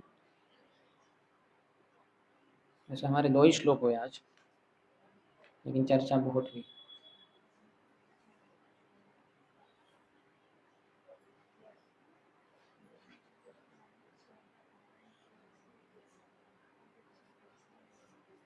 प्रश्न है? पूछिए पूछिए। भगवान ने कहा है, बहुत सारे विचार बताए हैं भगवगीता में, लेकिन अभ्यास और वैराग्य से अच्छी चीजों का अभ्यास करना है। वो 4 चीजें हैं, ABCD। भक्तों का संग करना है, सत्संग, प्रभुपाद के ग्रंथ पढ़ने हैं, जप करना है, हरे कृष्ण कृष्ण कृष्ण हरे हरे, हरे राम राम राम हरे हरे, और प्रसाद ही ग्रहण करना है। आप में से कितने भक्त हैं जो सिर्फ प्रसाद ही लेते हैं? घर हो बाहर हो किधर भी हो, प्रसाद ही लेते हैं, प्रसाद के अलावा कुछ नहीं खाते। तो अच्छी बात है, तो इसको ही नियम को पालन कीजिए। तो ये 4 चीजों को पालन करना है और वैराग्य रखना है, गलत चीजों से दूर रहना है, विशेषतः मांसाहार, जुआ, नशा और व्यभिचार। तो ये 4 करने वाली चीजें, 4 त्यागने वाली चीजें। इसको अगर अभ्यास और वैराग्य रखेंगे तो मन धीरे धीरे काबू में आ जाएगा। और एक है, जैसे मैंने बताया शुरुआत में, प्रभुपाद के ग्रंथ पढ़ने चाहिए, बुद्धि फिर काफी मजबूत हो जाएगी, फिर मन को वो नियंत्रण कर पाएगी। और बहुत सारी चीजें कर सकते हैं। जब करने से भी मन नियंत्रण होता है, जब करते रहिए करते रहिए करते रहिए, तो आप देखेंगे बाद में मन थोड़ा स्थिर हो जाता है। कितने जनों ने देखा है कि 20-30 माला करने का थोड़ा मन में विचारते कर क्या रहा हूँ, अरे हरि नाम ले रहा हूँ, हरे कृष्ण कृष्ण कृष्ण हरे हरे, हरे राम राम राम हरे हरे। यानी तब तक 20-30 माला तक हमने जैसे कुछ सुना ही नहीं एक दिन, फिर उसके बाद सुनना शुरू हुआ क्योंकि मन अभी स्थिर हो गया। या फिर वैसे ही कीर्तन अगर करेंगे, कथा भी 3-4-5 घंटे कथा सुननी चाहिए। आप में से कितने जने गए 3 घंटा लगातार प्रवचन सुनते गए, एक ही वक्त बोलते जा रहे हैं और आप सुनते गए? हाथ ऊपर कीजिए। कितने जनों ने 4 घंटा लगातार कथा सुनी है? 5 घंटे, 6 घंटे, 7 घंटे, 8 घंटे? नहीं, आपकी इच्छा होगी तो चलेगा माता जी। अगर आपकी इच्छा है, नहीं नहीं ऐसा इतना लंबा नहीं खींचना चाहिए ये प्रवचनकारों ने, इनको माइक्रोफोन बंद हो जाए या फिर इनको कुछ तो कर दिया जाए। तो तो अगर आपकी इच्छा है तो मिलेगी। जैसे परीक्षित महाराज की इच्छा रही तब जाके सुखदेव गोस्वामी जैसे महान वैरागी, जो परीक्षित महाराज को जीवन काल में कभी मिले ही नहीं क्योंकि वो जाते ही नहीं थे ऐसे राजाओं के पास जो विषयी है। लेकिन अभी आ गए, और आए तो 7 मिनट के लिए नहीं, 7 घंटे के लिए नहीं, 7 दिन 7 रात लगातार बैठे रहे, प्रवचन किए। क्यों? परीक्षित की इच्छा थी। जब तक इच्छा नहीं थी तब तक वो तो उनके दरबार में कभी आए भी नहीं, 7 सेकंड के लिए भी नहीं आए, कभी मिले ही नहीं उनसे वो। अभी आ गए। ध्रुव महाराज जा रहे हैं भगवान की प्राप्ति के लिए, मन में इच्छा है कि भगवान को प्राप्त करना है, लेकिन थोड़ा संभ्रम है कि एग्जैक्टली करना क्या है। तो वो ऐसे घने जंगल में तुरंत कौन आ गए? नारद मुनि आ गए। और फिर थोड़ा परीक्षा लेने के बाद उनको पता है कि ऐसे भगवान को प्राप्ति कर सकते हैं, पता है सब कुछ। जाओ मधुवन और ऐसे करो, ओम नमो भगवते वासुदेव मंत्र का जप, सब कुछ बता दिया। अगर आपकी इच्छा है तो आपको मिल जाएंगे वैसे व्यक्ति प्रवचनकार जो 6 घंटा 7 घंटे प्रवचन करे। Where there is a will there is a way. जहाँ आपकी इच्छा होती है वहां मार्ग प्राप्त होता है। Where there is a weak will there is a weak way. जहाँ आपकी कमजोर इच्छा है तो कमजोर मार्ग मिल जाएगा। Where there is a strong will there is a strong way. जहाँ बहुत मजबूत गाढ़ी इच्छा है वह गाढ़ा मार्ग मिल जाएगा। Where there is no will no way. इच्छा ही नहीं है तो मार्ग मिलेगा ही नहीं। जैसे आप में से कितने जनों को आज रातों रात दिल्ली जाना है? हाथ ऊपर कीजिए। नहीं, किसी की भी इच्छा नहीं तो कोई भी नहीं जाने वाला। मेरी भी नहीं, मेरी भी इच्छा नहीं। तो हम में से कोई भी दिल्ली नहीं जाएगा क्योंकि इच्छा ही नहीं है हमारी। क्यों जाएंगे भाई? किसी ने टिकट भी दिया तो हम बोलेंगे नहीं, थोड़ा 10 दिन के बाद का देंगे क्या? कार्तिक में जाऊं क्या होगा वृंदावन, थोड़ा आज नहीं चाहिए, आज क्या करना है, आज मैं तैयार नहीं हूँ। तो देखिए इच्छा नहीं तो नहीं जाएंगे हम, इच्छा है तो हो जाएगा। भगवान कर देते सब कुछ, ऐसे ऐसे चीजें हो जाएंगी, बराबर हो जाएगा सब। एक प्रभु जी प्रश्न है कि अभी आपने बोला कि भूस्खलन के कारण शरीर छोड़ने से पहले जितना दिन से दिन बात वो तो जो उनके 18 दिन में तो उनके जो खानदानी जो खानदानी जो तो मरे थे तो वो युद्ध में ही तो खत्म हुआ था 18 दिन की। हाँ लेकिन ये नहीं मरे थे, ये तो ऐसे ही पड़े रहे। ये नहीं मरे फिर आपका उसमें वर्ड नहीं नहीं जैसे कि विष्णु पितामह सब लोग खत्म हो गए, विष्णु पितामह वैसे ही पड़े थे, हाँ है ना? तो कब तक पड़े थे? मकर संक्रांति तक। साल भर मुझे मान जाके साल भर 6 महीने मतलब ये हाँ वो पीरियड का थोड़ा सा ये है क्योंकि ये क्या है, गीता जयंती जैसे हुई थी मोक्षदा एकादशी तो दिसंबर में आती है, तो वो भगवता का पहला सॉरी युद्ध का पहला दिन था। फिर 18 दिन युद्ध चला, ये 10वें दिन ही गिर गए, उनको बाणों से गिर गए नीचे। फिर वो रहे दिसंबर में, जनवरी भी आधा चला गया। तो मकर संक्रांति में सूर्य जब उत्तर की दिशा में भ्रमण शुरू करता है, उत्तरायण करते हैं, तब वो आएगा आगे वर्णन, तब उन्होंने अपने शरीर को छोड़ा उस दिन मकर संक्रांति। उनकी एज 400 से भी अधिक थी।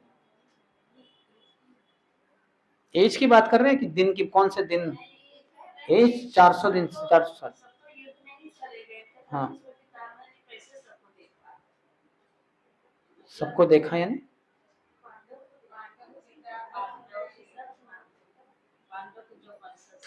हम्म।